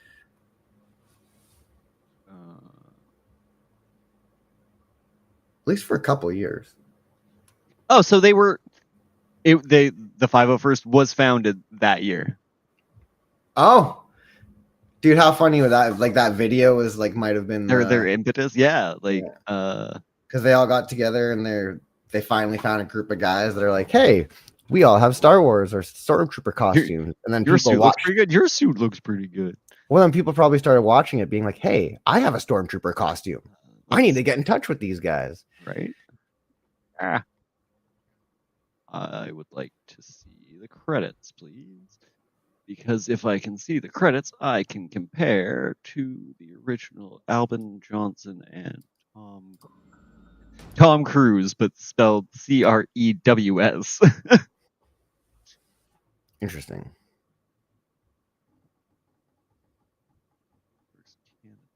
All right, so Tom Cruise, Albin Johnson. Those are the names I'm looking for.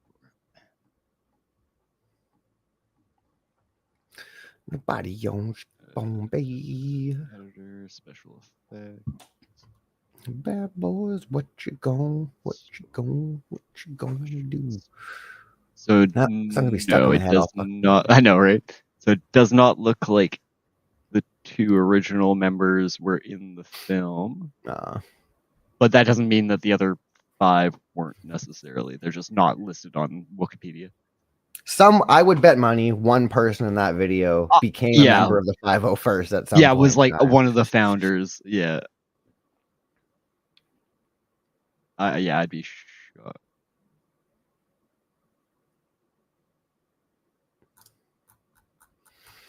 What happens if I do?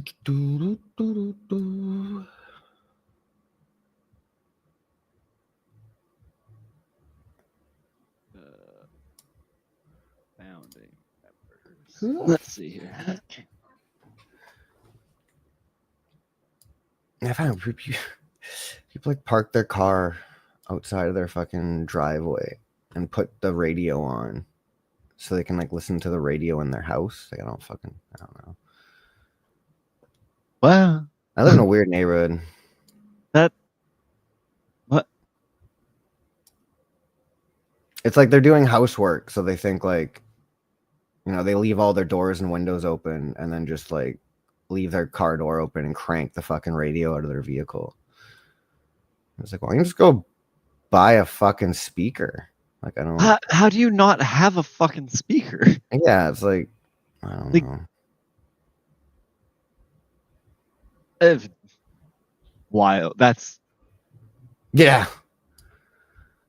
so fucking ass backwards. Yeah. I don't like my neighborhood. I want to go back to where I used to live. That's so perplexing. Like, it'd be one thing if you were just doing work on your vehicle. I could totally see that. Or like, you're doing stuff outside. But it's or like in the garage or whatever. Like, yeah, I can kind of get that, but even then, it's still dumb.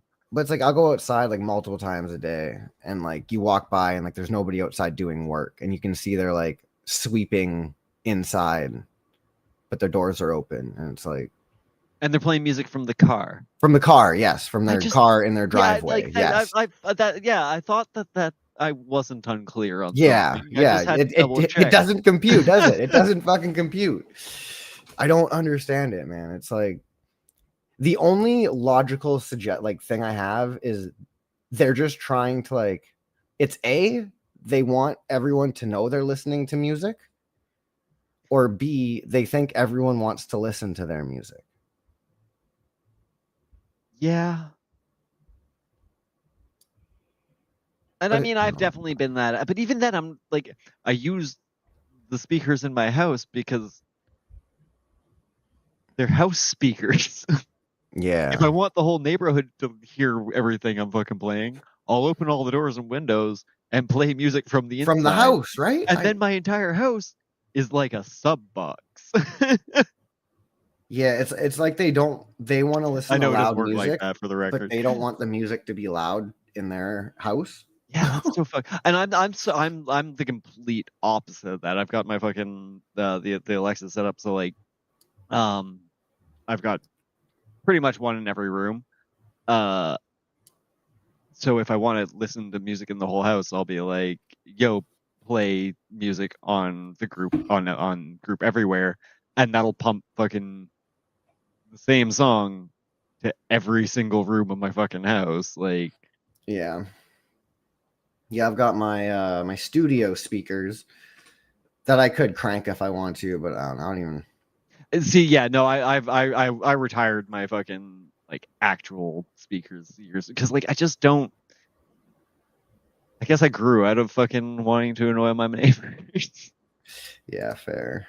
Grew into just appreciating the sounds of the birds, so like I don't feel the urge to shake the house and annoy everyone. I just find I don't even really listen to music much anymore. I definitely still listen. I listen to a lot of fucking music. Yeah. I'm always on podcasts or like fucking deep dives into like the dark things about these child fucking video games. Right, exactly. 6 serial killers and their pets. Yeah. Yeah, no, I definitely do have that issue where I'm like, instead of listening to music, I'm watching fucking YouTube or whatever. But on the other hand, there's just, I don't know. I like to keep apprised of what's going on in the world too. Before you fucking hopped on here, I was watching a video of like The Dark Secrets of Mario Kart 64. And it was like in Bowser's Castle, there's like that thwomp that's imprisoned. And it's like there's a whole fucking community and like theory around like why the thwomp's imprisoned and like shit like that. And it's was like, it Mario Kart 64 that had the cigarette or the faux cigarette billboards? They were like basically Marlboro parodies, but it was Mario Kart 64 cig billboards. Someone would have some on here. Oh yeah. Mario, yeah, that's right. Yeah. That's funny. It's knockoff Marlboro. Yeah. That's fucking funny. It was only on the Japanese version. That in the Mario universe there is Big Tobacco, and that Mario owns it, which makes sense because he's married to the princess, so he's tied into the structures of power in the Mushroom Kingdom.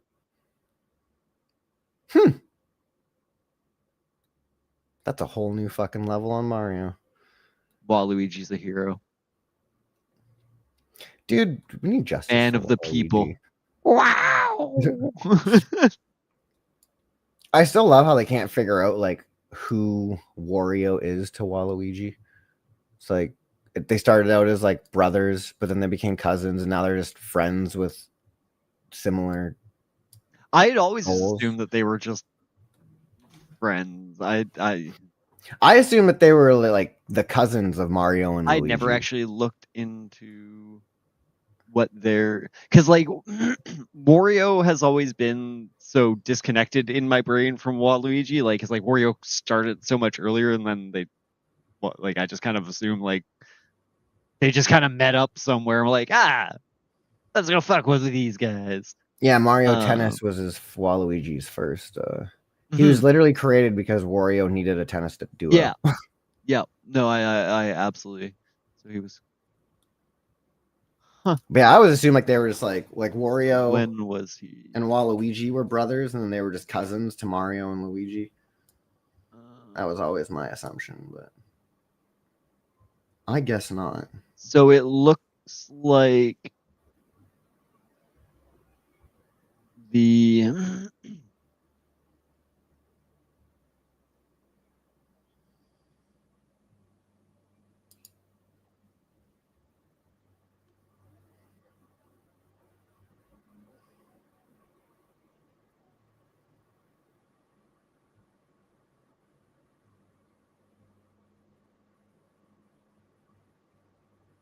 yeah, so it looks like originally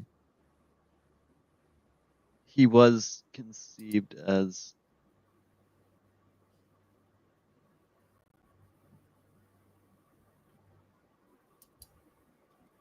like it's a lot of these quotes that are being cited are from like the Prima Games strategy guide for Mario Tennis, and then like the Mario Party 5 strategy guide, which then contradicts it 2 years later.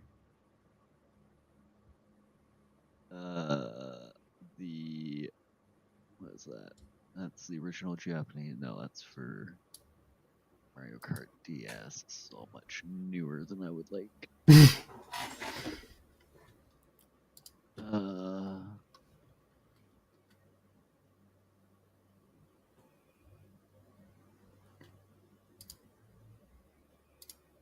Yeah, we were doing that. So as early as 2001, the Waluigi Trophy in Super Smash Bros. Melee had a line saying, "Well, it's general knowledge that he's the same age as Luigi. His relationship to Wario is unclear." So Super Smash Bros. Pretty consistently throughout his appearances emphasized that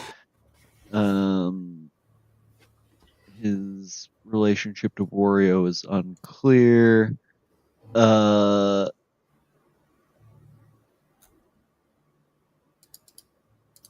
Most of the original quotes referencing I think they were brothers early on. That they were brothers came from Nintendo Power. Oh yeah. The creator of Wario. Fuck, I should get some Nintendo Power magazines too. When I first designed Waluigi, I intended him to be Wario's brother, but fucking laughing face with the sweat bead emoji.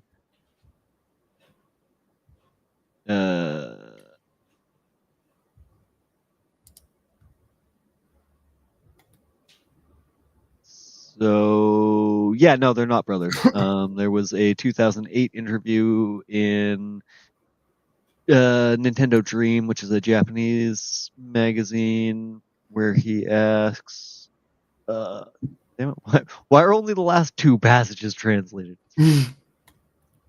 Translate.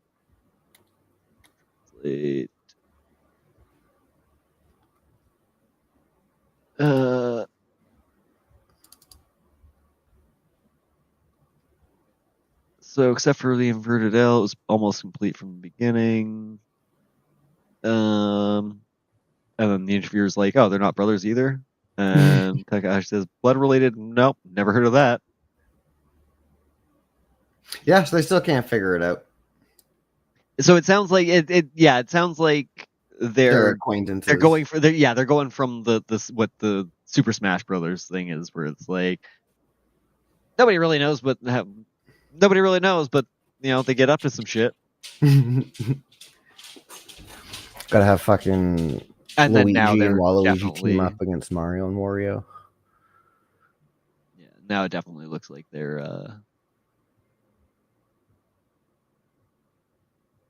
leaning into that.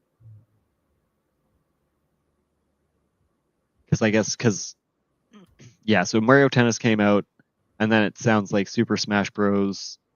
Kind of cemented that, like, the acquaintance that his relationship to Wario was unclear, and then that was carried through into Smash Bros. Brawl. Nothing specific there. Super Mario.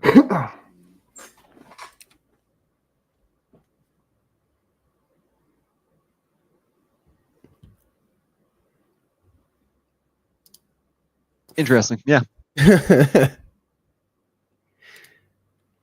Oh yeah, and if you ever want to look at old issues of various magazines, just archive.org. Archive.org of old fucking Nintendo Powers. Nintendo Power and anything. Jeez. Not like, there's a few things that I've found that have either missing issues or just aren't there. Yeah. Because not everything's been archived, unfortunately, and a lot of archive.org is one of my favorite fucking things on the entire internet, and it is constantly under attack by most recently book publishers, but book publishers, music publishers, video game publishers, anyone who has an interest on making profit off things that they're probably not even selling anymore.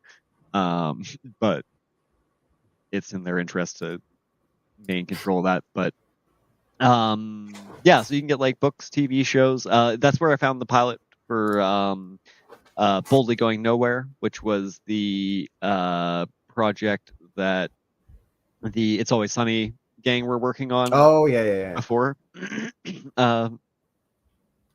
That's actually funny as fuck. That's well worth a watch. But you can find a whole bunch of shit on the Internet Archive. Personally, I actually have an extension that so if I go to a website and it hasn't been archived in the last like 3 months or something, it just automatically captures a fresh snapshot. Yeah. It also has a feature where if you like run into a 404 or whatever, like the page just isn't around, you can just click and see archive snapshots and just go back in time and have the Wayback Machine at your fingertips. But I will constantly espouse the virtues of the Internet Archive and the Wayback Machine.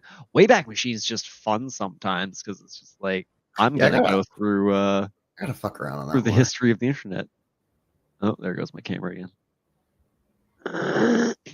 Well, either way, I'm probably gonna fucking end the stream here. Sounds good. Sounds good. Natural stopping point. Yeah, I'll probably fucking. Oh, my phone died. That would explain why. That would make sense. There you go. Oh yeah, here I'll fucking end this, and I'll probably hop back in the Discord chat. Yeah, sounds good. All right, cheers, buds. We'll catch you soon. Peace. Peace. Well, whoever watches this, enjoy it. Have fun. You have yourself a good one.